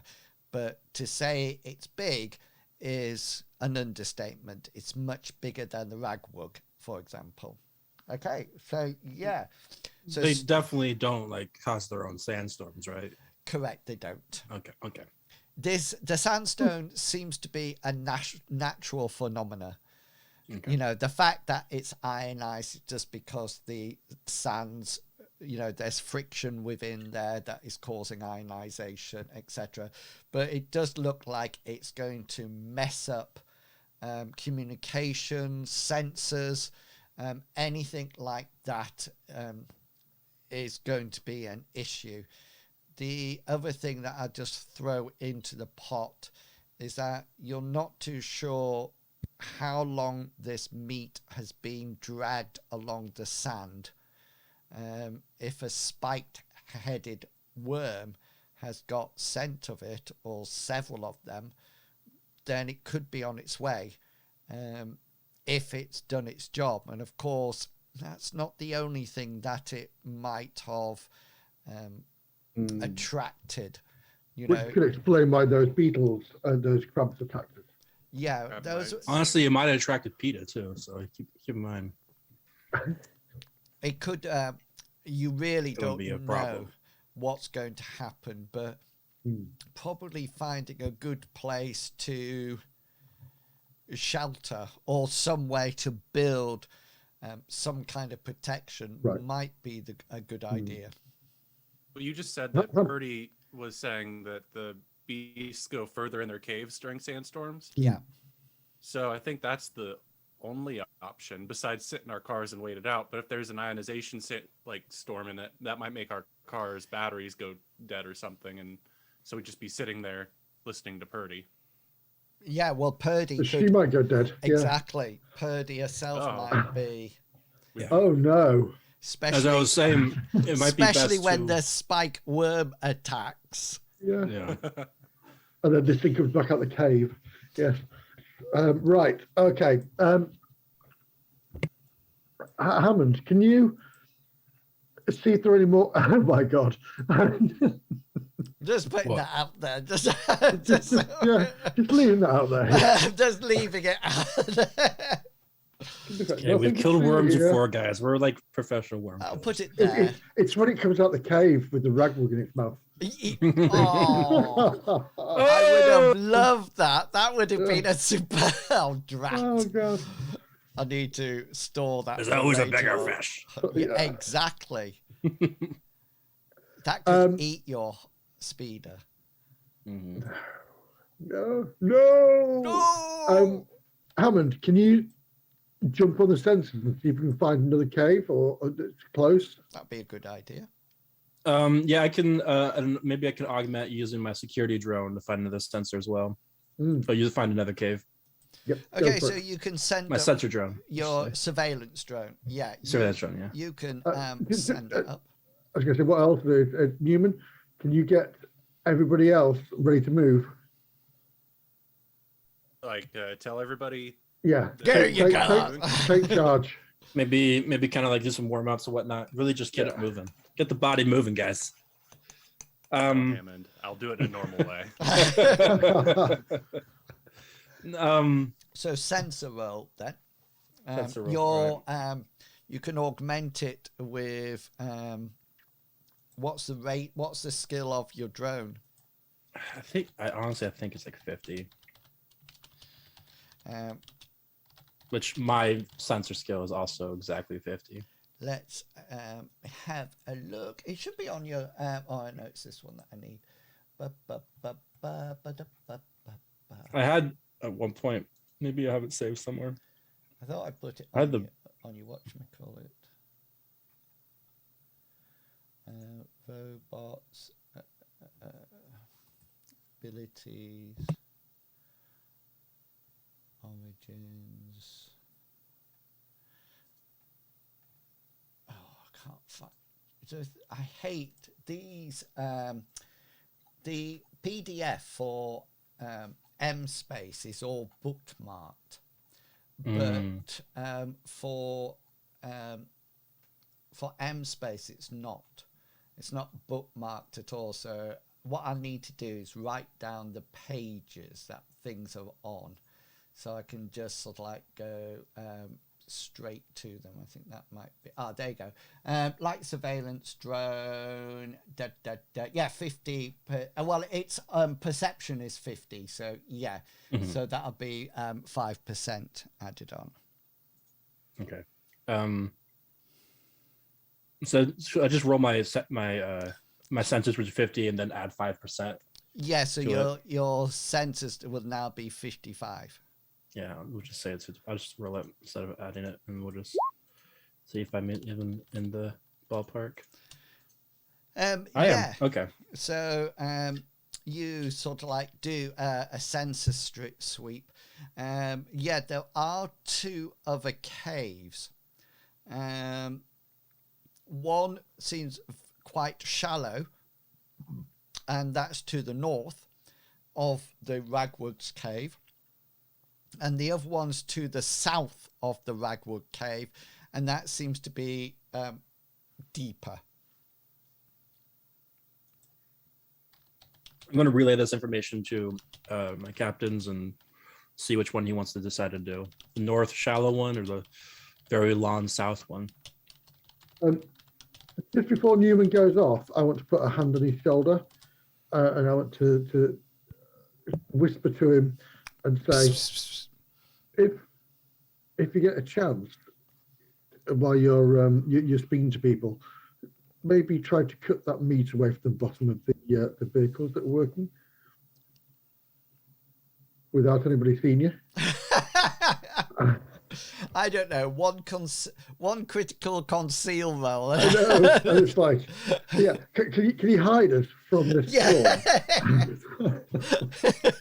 Well, really, the problem is I don't think I have a knife. Oh. Yeah, I don't. I'll have a knife. I That's mean, part of our unarmed skill. It's our I have the skill, but I don't think I have a knife. Oh. I guess that'll be up to one Emeralds. I remember that being like a thing when Basic training, I didn't. In order to actually detach any of these, you're not going to be able to do it unnoticed. Mainly because there's almost like 6 to 8 other people round the vehicles. You know what the crew is currently doing is transporting anything from this one that they need into the other 2 vehicles. You don't have to do it secretly, of course. You can bite the bullet, have a discussion with Morton, try to convince him that it needs to be taken away. But he is quite determined to, he's got his dunker. It looks like he's not been allowed to get a Ragwug. So, he would really desperately need a spike-headed worm. Well, we're not stopping him from getting a Ragwug. We're just postponing. Yeah, that's why if you use your influence against him, it's not going to be a standard roll because of his his determination now. But you could still encourage him to remove it. That still would be worth doing. Yeah, if you wish. How is your influence? Me? Yeah. Well, I was looking through my bag and I found that I have a laser torch, so that solves that problem. But my influence, not very good. Maybe use a shotgun as a way to up his influence. Maybe. Yeah. Look, my interrogation skills were never up to Academy standards. I just get yeah, and I think drawing a shotgun on your patron is not the best. No, You don't have to draw; you just have to cock it. I was wondering. I noticed a lot of this stuff might dangerous. I wonder if maybe we can stop that. I just wanted the truthful words to come out of their mouths, and they wouldn't let the words come out of their mouths. And it's just sorry, Mr. Pickles, your mic cut out then, and when you said mouths, you went on mouths. Right. Mort, yeah. I was going to say that in that case, I'll go and have a chat with Mort if he comes over. Yeah, yes. Mort sort of like comes over and he sort of like looks at you and he says, "Well, I think we're mostly tough enough to brave the storm. What do you think, guys?" No, we've found a cave to the south We're going to head for that. Oh, to does it ride have out the storm another? there. Does it have another Ragwug in it? Well, I don't know, Mr. Montague Smythe. It's not Montague, it's Marmaduke Smythe, sorry. Using his full name now. Full name, yes. His Sunday name. I'm being serious now. Yes, that's correct. Yes. So we're going to go down there. We can try the Ragwug again, but safety is paramount at the moment. We get out of the way of this storm. When the storm has passed, we come back out again. Well, if you'll say so. I mean, I'm quite. I do say so. Another thing as well: get rid of the meat from the bottom of the vans, of the jeeps. What? Well, how am I about to? How am I meant to lure the spike-headed worm in? Make your influence roll. You go be hard. Ooh. We shouldn't be the problem Captain for skills. me. Captain skills. Oh, do you know what? Ooh. You know Captain what? skills. You're gonna reverse it. Yeah. Minsky's a little bit peeved off with this guy at the moment. So he's going to put a little bit more emphasis on get rid of the meat. And re-roll. And re-roll. Oh. Right. Now we've got to roll his willpower. And no, he fails it, and he sort of like looks at you as if he's about to say something, but he sees that look in your eye, Mince, that you sort of like mean business, and he sort of like looks at you and says, "Okay, they're probably on their way in any case now. We've had them up ever since we left Arid, so hopefully there's going to be a good scent of something. And of course, all those crab mites that we left, that'll probably attract them as well." And he sort of said, "Not a problem, Minsk," and he sort of like slaps you on this shoulder. I'm not going to make him make a brawn roll to see whether I just wilt. Yeah, and he goes round the other side, and he starts to address his technicians and says, "Bad news, techies, I'm afraid. Although I was quite prepared to weather the storm out here, our comrades in arms back there, they're insisting that we should take shelter. Not too sure why. We're made of harvest stuff, but, they have an old man. Obviously he needs some protection, and I'm not too sure what that tinfoil scrap heap of a robot is either. So yes, let's pack everything into the cars. It looks like we're moving." Oh. I'm going to roll a Furious Glare. While I get your humidifier out. And he sort of says, and then he pauses and he says, "Cut loose the law. They've done its job. I know the spike-headed worm or the spike-headed worms are on their way. So keep a lookout, techies. This should be good. Let's just hope that they come after the sandstorm. It'd be really difficult to register any sort of approach during the sandstorm. And yes, and my mate Minsk there, good mates we are, has located a cave for us to shelter in. So saddle up, wagons roll." So your plan is therefore to head down to the southern cave, is that right? Yeah. That's the bigger one, yeah? Okay then, so you sort of like saddle everything up and you start to make your way towards the cave entrance. And as you're getting closer and close to it, you do after a while see behind you the approaching sandstorm. You even notice that even at its distance, it's just sort of like on the horizon as you see it. You can see that the sandstorm seems to go for as far as the eye can see in both directions. And what seems to be really worrying is that above it, you're not too sure whether or not it's clouds of sand or rain clouds. You're not too sure, but you notice that it's almost like a tidal wave, a tsunami bearing down on you. You can see these crackles of electricity sort of like shooting across it, lightning, and the odd flash of what seems to be blue energy or purple plasma energy going on. And even at this distance, you notice that your sensors in your car, Minsk, keep fluctuating or glitching out momentarily.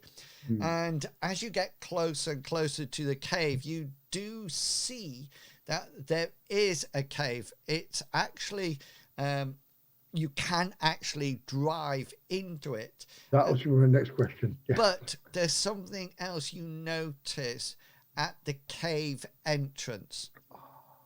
You notice that the sand just round about it, and you only notice this because of the wind that's blowing from north to south. You suddenly notice that round the entrance of the cave, there's no blowing sand. It seems to be blowing over it, and you suddenly realize that the sand round the entrance is compacted. It's pushed right the way down, and it's not even allowing small grains to sort of like flow off it. The wind seems to be buffeting the sand around it. It seems to be quite a big area, bigger than a transport or van. You know, it could be something, maybe a starship or ship's boat might have landed there. But whatever it is, it's quite big, several meters. You think about 5 to 10 meters across. That's a sort of like the size of the cave, and then this huge compacted area. Yeah, what's going to be the plan? I'm going to drive I'm going to drive my speeder in. But as soon as I get into the cave, lights on, steady as she goes and slow. Yeah, okay then. Let me just draw on the sort of like the cave complex for you. And just as a side note, knowing what we've just seen, that something's possibly landed here, we want to try to, or I want to try to limit what the other ones behind us see in case there's something important in here. Okay. I'm presuming, are you all traveling in one speeder? Is that the idea? That is the option. Us as a group, yeah. I don't think we're all, all 20 of us are in one speeder. Or yeah, unless you tied like meat sacks underneath the bottom of it. So all you four will be in your standard shotgun arrangement. So yeah, the first thing that you notice, you could easily get all three vehicles in here.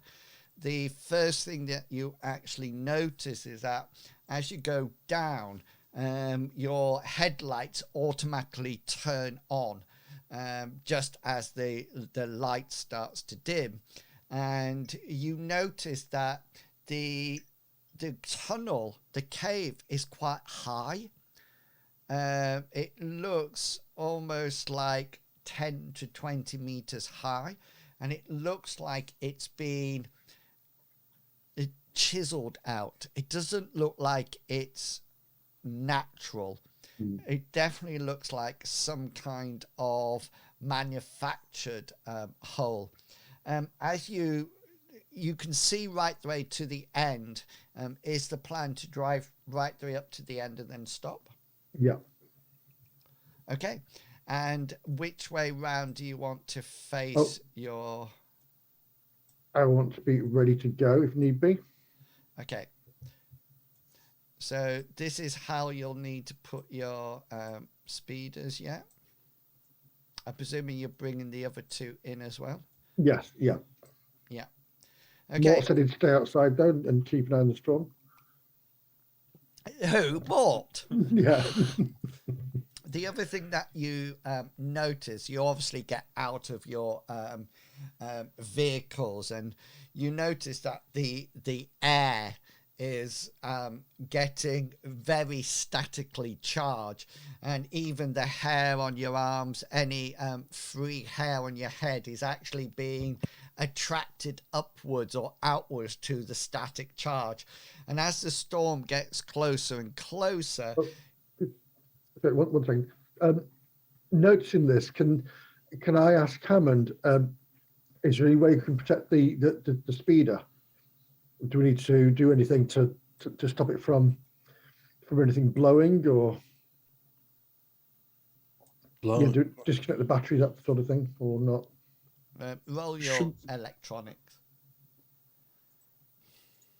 Mm.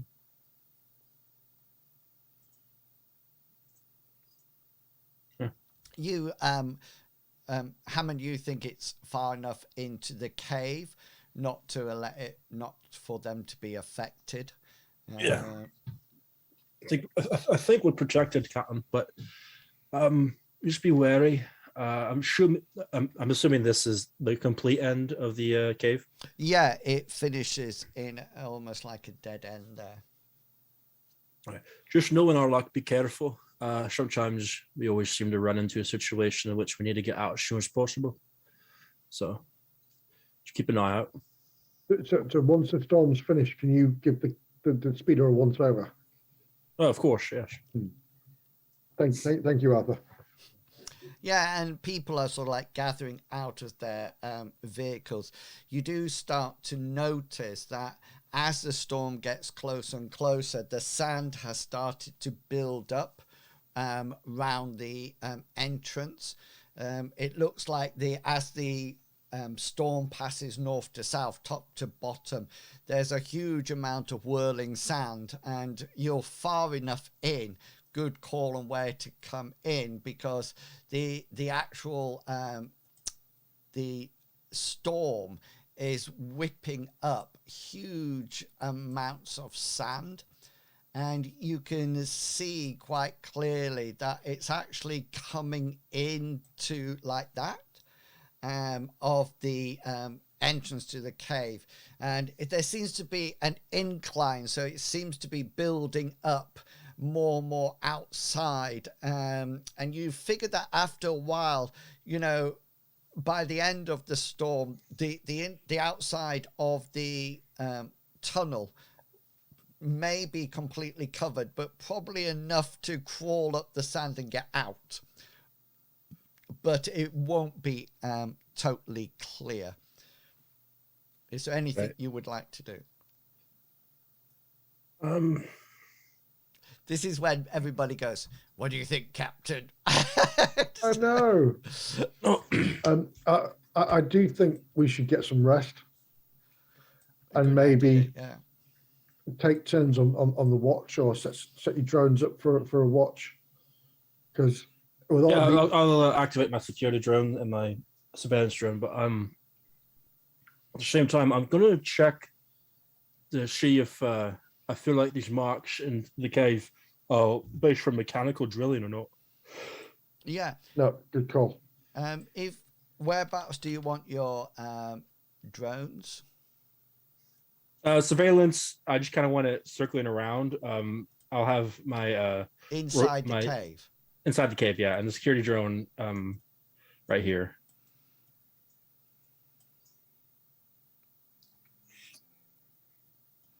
Yeah. I'll just put this one on as the other one. Nice. Okay.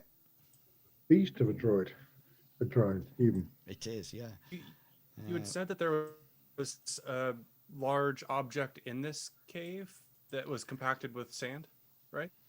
The whole cave structure is compacted sand. Oh, okay. So basically it looks like something quite big, or a lot of boots or vehicles, etc. You do notice this with both your drones that even at this position there is some static glitches are happening. There's some disturbances which would generally mean that all your rolls with them will be hard rather than simple or standard, sorry, just so you're aware. Okay, so I'm going to wait until Newman's really relaxed, and I'm going to sneak up behind him with my little finger and static flies in the back of his neck. Well, if Hammond is going to be looking around and investigating things, Newman would probably go with, because Newman has a big, heavy flashlight primarily for hitting criminals. But yeah, That's what's use it just to help Okay. analyze things. That's why, yeah. Clues. so you can sort of like look around. So give me an insight roll. You can augment it with a suitable skill that you need to announce before you roll, just for me to say yes, that's fine. Mechanics would probably would augment it with. So if you augment it with mechanics, then you're looking for man-made or human-made, whether or not it's been drilled out. Yeah, you can augment it with that. I Newman, always forget how to are you augment. augmenting it with anything? Don't roll anything yet. Oh, there we go. Okay. I don't think I have anything to augment my insight. I guess he's a investigator sort, so he's probably just looking for anything that stands out to him as interesting. Blood puddles. Okay then. Something. So what you're going to do, Hammond, is just roll your insight, but the score goes for both you and for Newman as well. So there's not two separate rolls, it's just one roll, and we'll take the percentage. So it could be that both of you fail, it could be that one person succeeds and the other person fails, so forth and so on. So if you just do your roll, and then we can see yours will be augmented, your skill will be augmented with it. What should I augment it with? With mechanics. So my mechanics is 64. Yeah, so there should be a little augment button. If you click on your token, then there will be the augment and blind roll. Was it Okay, 64? Yeah, have you found it? 64. Yeah. So that. So 13%. My base insight is a 50. Do I put it at should I put it like temporary at an other? Yeah, 13? just put it on the other, then roll it, because things like your critical roll will go up as well because of it. So, what's your insight, Newman? My base insight is a 54. 54. Damn. I want him to be good at like picking up. Yeah, so clues. a roll of 12 actually means that you are both actually successful. This is definitely drilled out mechanically. It's been drilled out, and you get the feeling that it's not complete. It looks like it was probably meant to go further. The only reason you know that is at the back. Instead of it all being smooth, you can see at one side they've dug out a little bit more, but not continued it right the way across. The ground is very compacted. Probably you get the feeling, both you talking about it and discussing, is that it's probably either some kind of vehicle. You think it's more transport or vehicle identified rather than lots of feet or creatures. It definitely seems to be very uniform, which lends itself more to a transport of some description rather than a whole load of animals moving about. We are on a mining planet too, so this kind of does check out a little bit. Yeah. As the storm approaches, by the way, your communications literally die. All you hear from them is static, and that's all you hear at all. Even your personal communicators between you both, even those, if you try to use them, you'll be somebody will have to roll just a normal percentage dice, and then it'll be, if you get underneath the required amount, then it would succeed. But at the moment, the ionized storm is definitely doing a lot of not damage, it's interfering with all sorts of communications. Yeah, so you're safely in here. So is the plan to stay here for the duration of the storm? Well, how long was a storm going to last? Is this like a 7-day like event, or is it 20 minutes? Captain, how long is the storm going to last? Captain, ask Hammond what are the signs. Hammond. Yes. No, well, Hammond, how long have you heard of this phenomenon before on this planet? I mean, It's a sand planet, of course. It happens all the time. I don't know about the ionized. The ionized seems a little peculiar, but I check the logs that we were sent from the ship above to see if they told us about the size of this, so I can give a general idea. Purdy just sort of like interrupts at this point and sort of like says 2 to 3 hours, if that's any help. That's pretty much the answer we need. 2 or 3 hours, it seems. That's not too long. Rest up a bit, maybe eat, and then snacks would be good. Fantastic, Hammond. That's good work. Okay. Yes, of course. Purdy sort of like looks, but says nothing.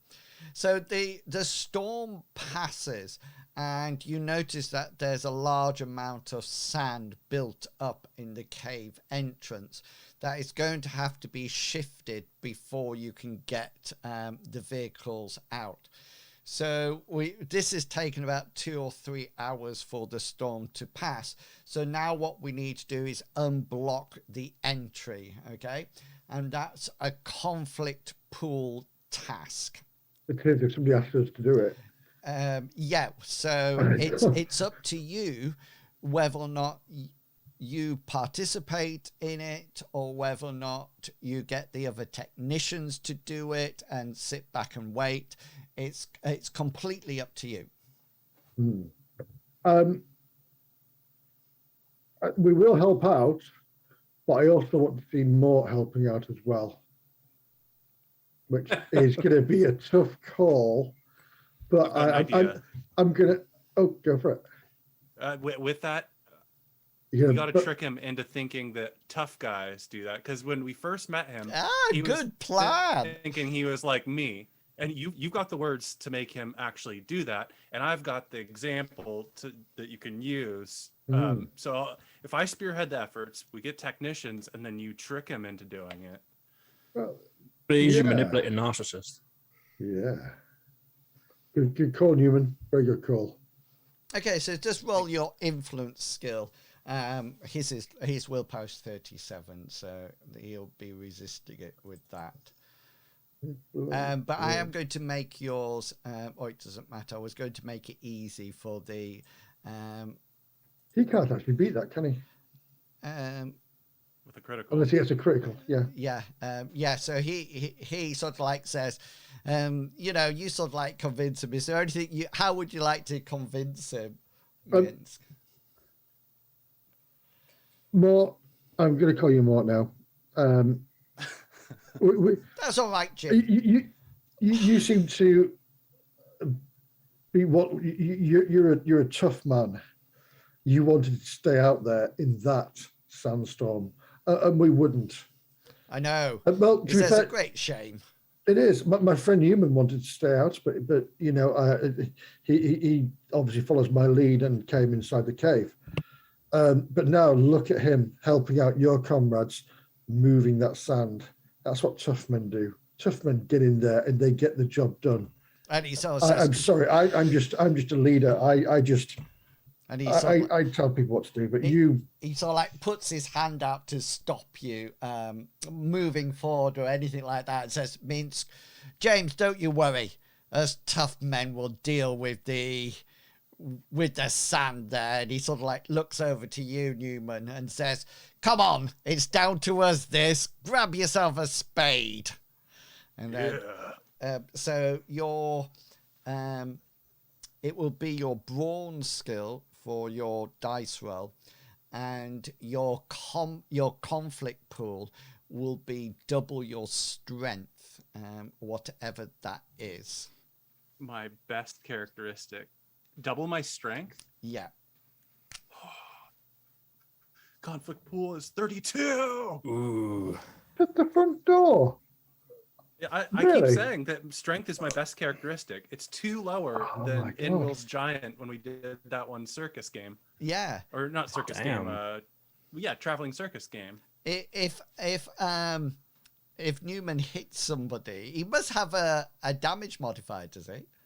It's a D2, and it's because my size is only a Oh. 12. It's only a D2. That's not a lot. How much is the strength? My strength is 16. 16. And my second best characteristic is power at a 13 because he's very determined. Nice. I like it. He's determined and My- focused, and then that's where things go downhill. His Yeah, intelligence is a 10. my charisma power's 7. 13, but my damage modifier is a bit like a Bartleby.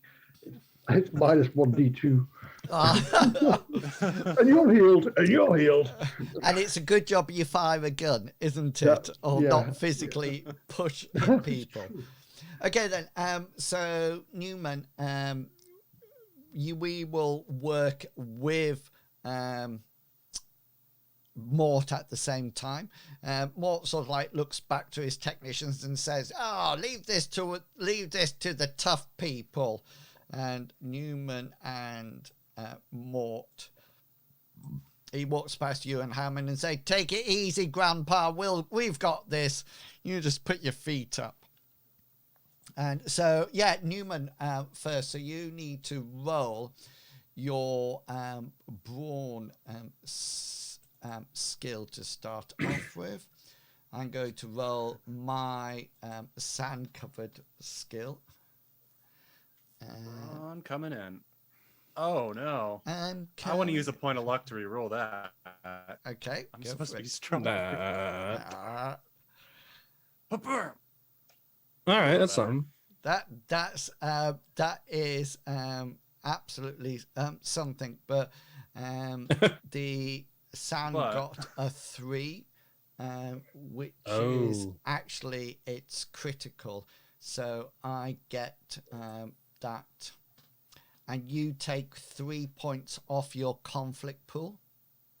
I passed armor. It's in your eyes. Okay. Have you still let me Down know to when? 29. Okay, let me know when the combat pool goes down again. So another roll, please, as we dig away. I'm still fine. That succeeds. That doesn't succeed unless you want to. I want to use another point of luck. This is my determination here. And I want to reverse it to a 7. Okay, which still wouldn't be a critical. It would not be a critical, but it would be a success. Yeah, it would be a success, which means you. But it's an opposed roll, and I've got a 55. Oh, so that would. It's an opposed roll. So now I would want to re-roll this then. Yeah. Okay, here's my re-roll. Oh, I don't think I can beat it actually. Why am I doing this? No. Oh. Because I'm determined. Yeah, because you're determined. So you take another 3 points off your dice pool. Okay. Right. Mort is digging Down to away, 26. digging away as well. Next roll. Oh, I failed. I can win this time. Can you? All right. Yeah, This is super if he shoveling. succeeds, because I failed. 50-50 chance. Oh no! Okay, well, so we both failed that, so that's it. So you dig away. Next roll. I've succeeded. Oh my god.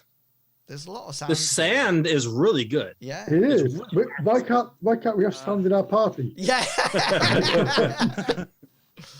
I don't think I actually. Bucket sand. Back there. I'm gonna click it. You need to There get a we go. crit. You to need get a crit. No. No, I'm Look, suffering. same one again. So you're essentially your strength means nothing if you can't even use your brawn.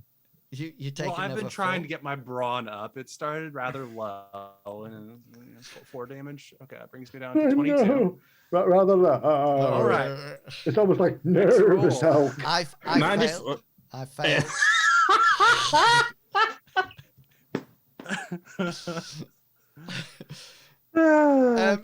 So Next what? roll. Did you know? Did we actually feel like the pyramid's been slowly Yeah. worn So away? you take you. So what's you only take 1 point off your conflict pool. So what I think is happening here is that you're both shoveling away, but as you're shoveling, the sand is still sort of like sliding down, and it's not going well at all. Wait, a 94 is a success for the sand. No, 94 failed. Oh no, yeah. So you didn't need to take that 1d. 1d. I was gonna say if Yeah. it's a 94 still success, Yeah, that no, would sorry. be a moment where 94 failed. anybody would have to look at it. Yeah, but you failed as be like, well. this is Are you not- down to half yet? Yes. Yes. No, I still am. Let's see, 16 is my half, so I have. Okay. another Well, let's do another 22. roll. Math is- Let's do another roll. Woo. I've succeeded. Woo. Oh, God. I've. Oh, yeah. Beaten No, you. you succeeded and beat me. You beat Ooh. 20 to Finally. 42. So you need to It's a- roll me a 1d6 so I take some damage off my conflict pool. That's Take what the this sand sand. under. Do not do Big one. ol' Do one. not do a 1. Don't you do it. Oh, Hey! Not bad. Something. Not bad. I punched the sand in the face. What's Okay. the strength of the sand? What's It's my impossible to conflict know. pool? I'm not telling you that. I know what it is. Okay. All right, next. you ready for another roll? Yeah, I certainly am. I failed. Oh, come on. Anything. Yep, that's a Well, send that sand to glass. Come on. 1d6. Roundhouse kick. Did 1 point. I Hey. won't take the sand anymore. Okay. Okay. Next roll. I've succeeded. You can do it. You can do it. Oh!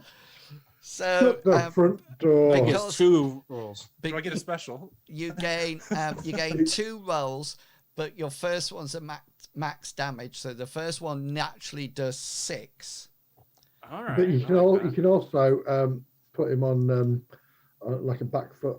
And yeah, So you and can't now attack you next turn. but then Press you, advantage. Press You- advantage, yeah. that's it. you roll a 1d6 now.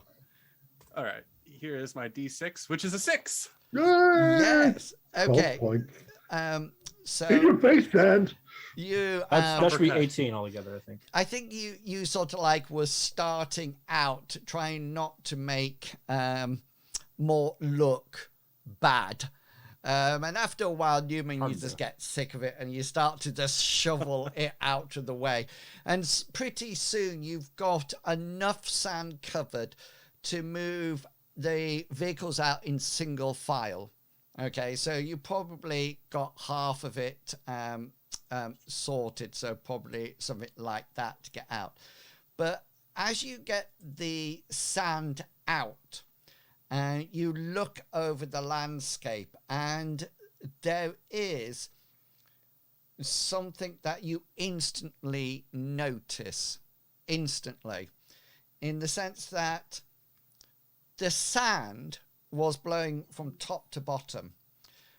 So if there would be any ridges, they would run parallel to your cave entrance. Does that make sense? Mm-hmm. However, you can notice about 20 meters out, there's a hump. It's sort of like that. It looks incredibly wide, and it seems to come up from a point, go along from a point, and then go back under.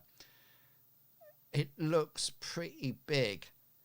And even at this distance, putting 2 and 2 together, this is probably some kind of sandworm that has broken the surface or gone underneath the surface and just built up the sand up above it and then gone back under.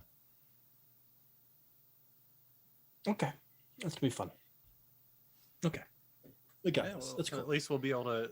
If this is the spiked headworm, then we can go home and back to our trailer, like a couple nights ahead of schedule. Yeah. Sure. Could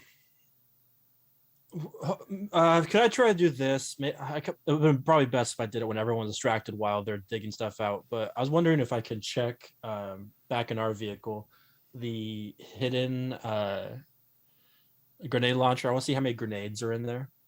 Okay then. Has it been pointed out to you?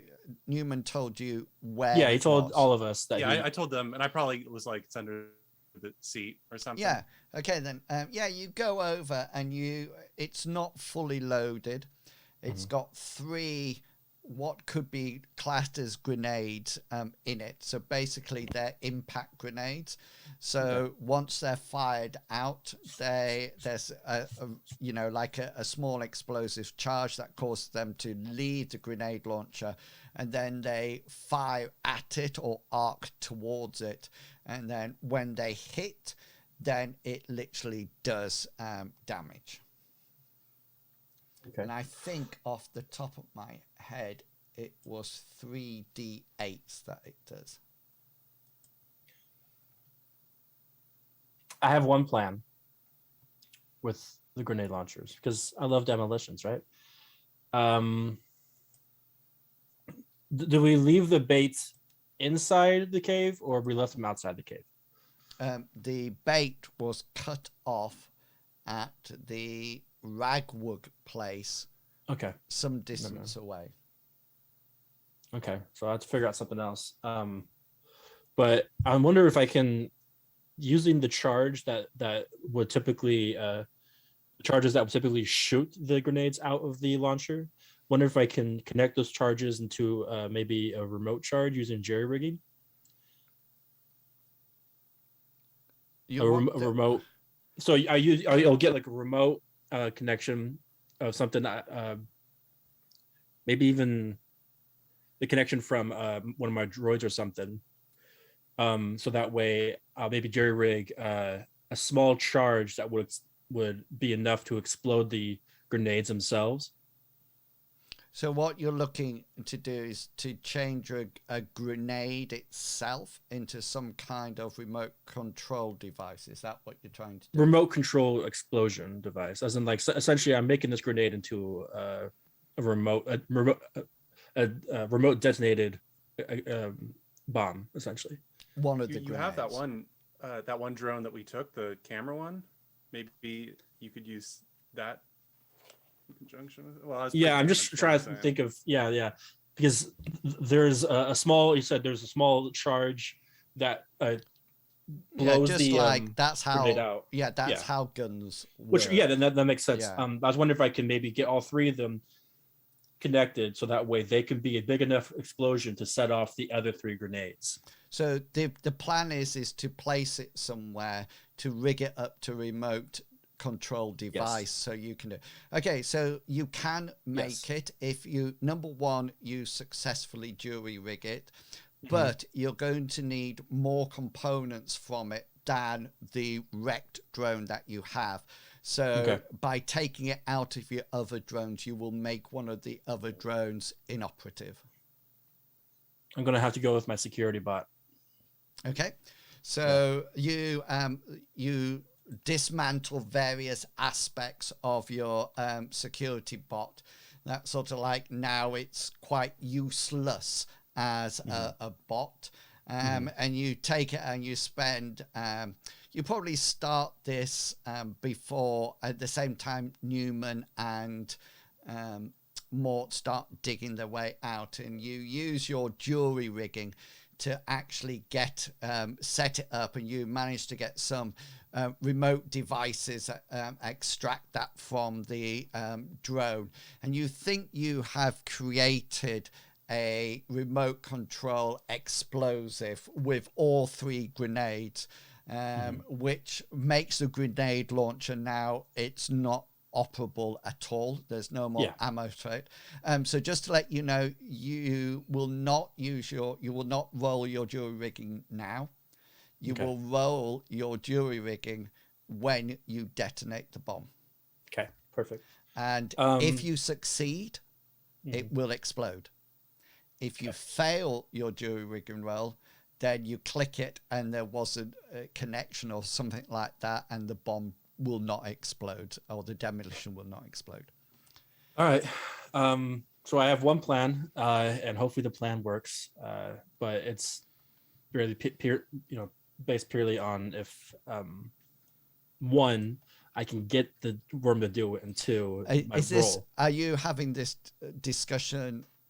No, I'm just telling them. I guess I could do it when we're all like meet up. I guess I'm assuming Newman's going to approach us and tell us what he sees, right? Yeah, so we can skip time up to that point. Yeah. All right. So Mort will be there as well. That's what I'm saying. All right. Oh, damn it! I don't know if I want Mort to hear this, because then he knows that we stole his grenade launcher. I'll just say that I set up a bomb situation. Yeah. All right. So here's the plan. Here's my plan. I've been thinking about it for a bit. I don't know if it's going to succeed, but I don't really think we have any other option. So what I'm thinking is I've connected a remote explosive device together. Now, my mission is if we can get the worm to consume the device, maybe using some sort of bait situation or, some sort of trickery. But once he consumes it, I'm assuming his innards are a lot softer than his outers, and that should be enough to possibly explode it from the inside, which should be enough to hopefully kill it. What do you guys think? Do we have more bait? No. I don't know. It was all cut off. It's all we cut could off. always go back to where we left the bait. Hope that maybe you had some backups in case one of yours malfunctioned on the vehicle, Mort. Do you think Mort's the sort of person that brings a backup now? No. Oh. So we can either go back and find this probably buried bait, or maybe I can use my defunct droid here to maybe sacrifice itself. I don't know. Your other It droid. can't do anything, can it? Yeah, so you only have one drone now. Yeah. You have your surveillance one, and that's it. No, I don't want to sacrifice And that. besides, you'd keep your droid you've taken bits from, because you can put those bits back in again when you get them, when we're back to base. Yeah, or buy a new drone. Yeah. Yeah, so I'm probably gonna do that. But so now it's how are we gonna get the bomb inside the worm? Mort says, that was my exact question. I'm excited for you. Can you hold this and walk across the grass, across the sand? You're referring to the bomb. Yeah. And Yeah, when he something says, comes up and eats you, I'm game for that. I'm game for that. and when the worm comes up, you can be inside it and set the bomb off. Well, he says I could probably, if it crests out to the sand, I could probably throw it in there. Yeah, I'm tough enough for that. If that's the plan, I'm more than happy to do that. Well, he sort of like holds out his hand for the explosive. Is there another way we can do this? Because I just feel like we're putting a bit too much on the table for this one. I'm more than capable of doing it. You've seen my skills as a hunter. And you see how good I am at dodging out the way. In this case, you're not the hunter, you're the bait. Well, that's only until it gets close. And once I see within its eyes, it will be the prey, and I will become the hunter. Mort, you are the master baiter. Well, I have one more option. One that probably doesn't involve using our employer as a piece of bait. Maybe we use one of your vans. I thought you were going to say one of the technicians. No, I wouldn't say that. But maybe someone who's some good pilot skill can jump out of the van, maybe distract the beast into consuming the van with the explosives inside He it. says, I totally agree. And he turns to his technicians and says, so who do you think's the best driver here? And he looks over to Minsk and says, it looks like it's either down to me or you, Minsk. Your hover car about my Jeeps. I can see from your face, Minsk, that you're not happy about this. And he sort of like steps forward and says, you hired us to protect you, Mort. We're here to protect you. He says, that's not, he says, I'm sure you can protect me. He says, I wish I had my grenade launcher. That would have seriously damaged that worm. What happened to it? I think it got dislodged or buried somewhere after the Ragwug. But yeah, he says, I'm quite happy to drive the vehicle out there, if that seems to be the plan. And he turns to Lucy May and says, Lucy May, make sure you film it. I want it to look good. Again, the mission is to jump out of it when the worm is chasing you. Yeah, he says that's absolutely fine. He says, I could jump out. Right, sorry, how's this? Right, so the vehicle, I'm completely lost now. So the vehicle can get eaten by the worm. That's the plan, yeah. Yeah, so I'm not taking some sort of anyway then. No. Yes, we're taking one of your Jeeps. Don't worry, it's a hover vehicle. It wouldn't provide any movement on the side, would it? Yeah, good point, Mince. Yeah. It looks like it's down to me. Yeah. Maybe if I came alongside you and you jumped out onto us. I wouldn't want to put more than me in danger. Your car could be seriously damaged. Not if we're ahead of it and because you're going to jump out of the Jeep anyway, aren't you? I'm going to drive around to see if I can cause enough vibrations for it to erupt and surface through the sand. And then just as it's about to eat me, I'm going to throw myself out the door. And you can throw yourself 30 feet. Well, he says, I'll do my best. A lot of this that you see here is muscle rather than flab. It's just relaxed, isn't it? Yeah. So yes. So I agree with what you're doing. Thank you. Maybe if we drive alongside you, and then when you jump out, you can jump into this vehicle, and then we can. As long as I see a problem with your plan there, Minsk. It might surface mouth first, and then it might take both of us. But again, we're here to keep you alive. I understand. I can't let you, and you cannot jump 30 feet. It says maybe I can drive the Jeep to it. Yes. Probably the only option. I think we're putting a lot onto this. Don't worry. I was born to be brave. I'm glad to hear another option. Lucy May says, oh, Maud, you're so heroic. I know, lass. Some of us have to be. Right. There's no way we can just tie the steering wheel up and let it go in a straight line. Maybe. That would be kind of the sensible thing, really. Just lock the steering wheel into place, put a bit of weight on the accelerator, or cruise control. Do these things have we can put in you can put them on autopilot, so they just drive out around. Yeah. Hopefully, it's the worm follows it though, because if it doesn't, then it just takes off with our only option, which is the bomb. Were you reading my mind there? Yeah, I was. I was like, how is he gonna ruin this for me? So we can't set a navigation thing where it'll go to point A, point B, point C, then back to point A. It's just it doesn't have to move fast. The vehicle, we could put it at 10 kilometers an hour. Yeah, but can't we do a route with it, or out there that By an advanced. electronics roll, you could probably trick its autopilot so it's doing route. I don't see anything wrong with that. All right. Want me to roll that? If that's what you want to do. Yeah, we can maybe do it like circles instead of just just taking go off around in it, one direction. Yeah. All right. Well, don't roll it yet because. Oh, sorry. Don't. Yeah, don't roll it yet. So yeah, Mort says, "Well, if you're sure it doesn't need to be manually driven." Yeah, makes sense to me.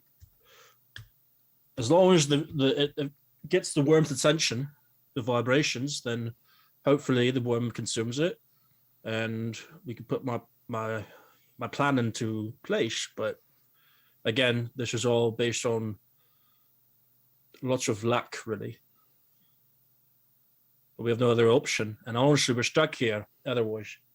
We make our own luck. Sure. Yeah. Okay, so is that the plan that's going to happen? Therefore, Yeah. Yeah. But I'm not having more jumping from a moving vehicle. It doesn't make a lot of sense. he sort of like says to you, "Don't worry." He said, "If this doesn't work, we've still got one vehicle left." Smother myself in honey and run around. He does point out at this point, and one of the technicians does in quite a worried voice, is that they've already gone from 3 vehicles down to 2. They're not all going to fit into one. Well, You're going to destroy. That's the plan, isn't it? You're going to. Yeah, it'll get. Yeah, I totally agree with that. It But- will. The worm is going to eat it. So, Yeah. and then it's going to explode. So it will But mean. then the other thing is, you're putting this bomb inside an armored vehicle. I can put it on the outside. Just make sure it's bolted in. And maybe the explosion be enough and might blow up the vehicle too, which will cause more bigger explosion. Put it on the fuel tank. Yeah. Yes. But again, as this technician here has just said, that we're down to our speeder, which fits 4. Correct. And another then vehicle. single But which that will will, I everybody. don't know. There's a nice cave here. They You could can live put the here. supplies down, and Still a you can civilization. also get picked up later. You know. How far are we about? Are we like days or hours away from Days. Days. now. Yeah. days? Days, yeah. Okay. But there's a ship above. You know, maybe come down and pick up the stragglers. It doesn't. With the transport ship. It can't. It's not streamlined. It can't go through the atmosphere. But obviously, it has transport ships, right? Well, that's what dropped them off at the starport. Starport. There's no. You're not allowed to. All traffic has to go through the starport. Got I mean, it. they Okay. can try to risk it, but if Shield finds out, Got it. Is that a shield?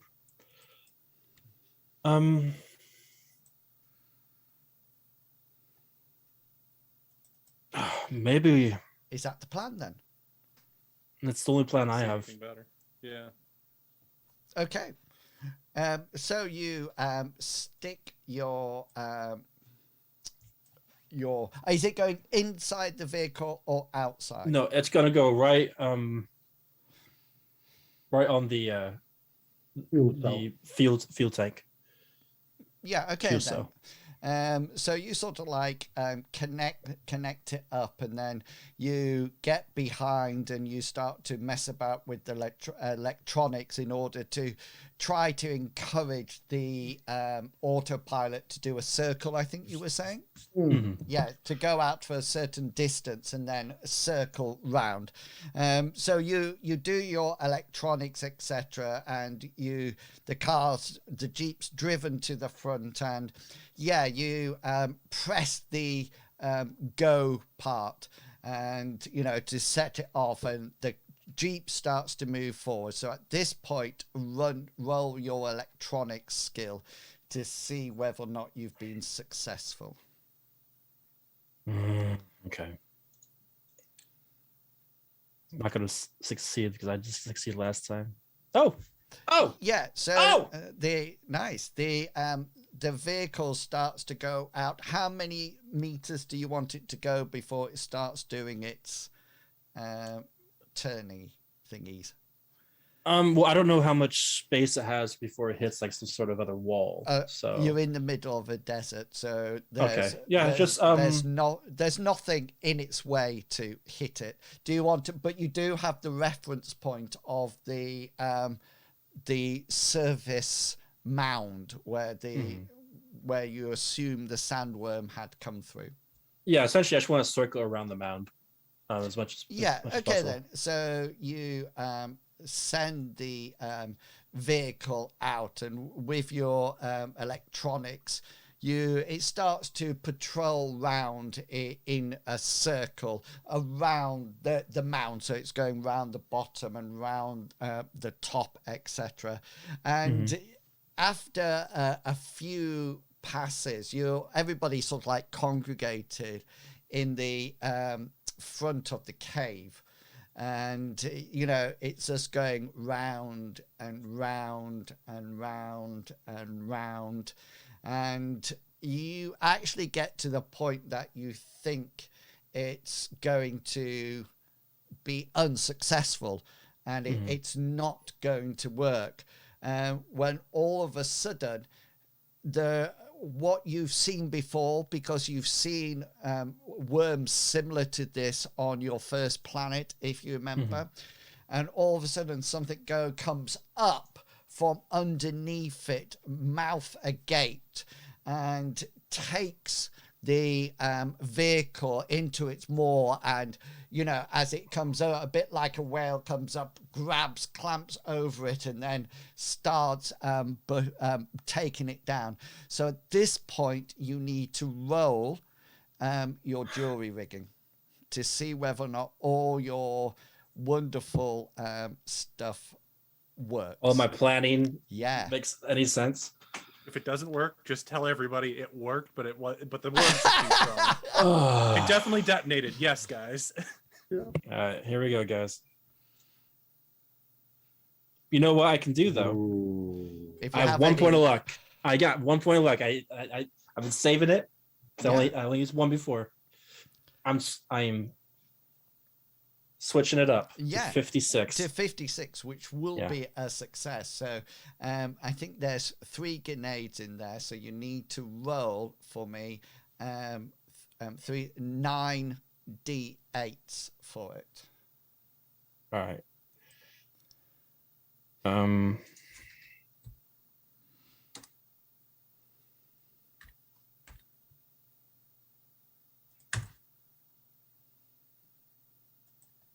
It's not terrible. Only got one. That's really good. Yeah. And maybe there might even, if we're able to explode the vehicle itself. Yeah, and the worm sort of like takes it, comes underneath and clamps round it. And as it goes down, you press your remote control button and there's a huge explosion, almost like slightly after its mouth, that sort of like erupts out. You see bits of Jeep and everything sort of like coming out of just below its mouth. And it goes like that, and bits of dead sandworm goes all over the place, and the head sort of like tipples over, and it looks like it's totally disconnected from the actual its body, and its end of its head. And there's a cheer from the technicians as it goes up, and everybody goes yeah. And some of them are clapping you on the back, Hammond, for your wonderful plan. And Mort comes over and shakes your hand vigorously and says, "Now, that was excellent, Hammond. Absolutely excellent. I'm sure it will work on the spike-head worm as well." And at that point, we'll leave it for today. Great. Oh my God. I did Well, drop we can it. go back to town now. I'm just going to shoot him in the head and leave Mission him here failed. in his cave. If we shoot him in the head, does that make enough room that everybody can fit on the one? Yeah. Shoot who in the head? Oh, just more. Well, or maybe we could like just open his mouth and let everybody go in his head because clearly there's nothing in there. There's plenty of space. God, That was some good rolls and a huge amount of that was damage. really well done, Hammond. Yes. I For think- nothing. I had one chance to show my intelligence, No, my creativity. your Meat's intelligence, back on the menu. your intelligence and your ingenuity and your innovation all succeeded. You need to remember that fact. It did. Yeah. It did succeed. Yeah. So it's nothing to it's just- Unfortunately, we chose the Jeep with the creature we killed in it. So another one of those too. Sorry, somebody in the chat just put no. And then somebody just said, thanks, guys, that was great. So there's one part of the adventure left. And then, so the next one will see the end and to decide what you're actually going to do and how you're going to get back if you're going back, etc., etc. We're fine. No, we're fine. Ours is put together. Yeah. Also, we do have a Four of us. Ragwug to we might have to kill too, to supplement Mort's desires, but Yeah, maybe he can pass this off for a spike headworm. Or maybe the spike headworm doesn't really actually exist. Since did I not tell you right at the beginning that Yeah. it's quite it's quite a myth. what we should do is put the horns from the Ragwug on top of this worm's head and just glue it on there and like, hey, we found it, guys. I think Maglaw from the chat thinks a little bit like Mort, because they've put can always eat the text and live there forever. Great. You could. Yummy. So brilliant. So thank you everybody for coming along tonight. The party have done really well.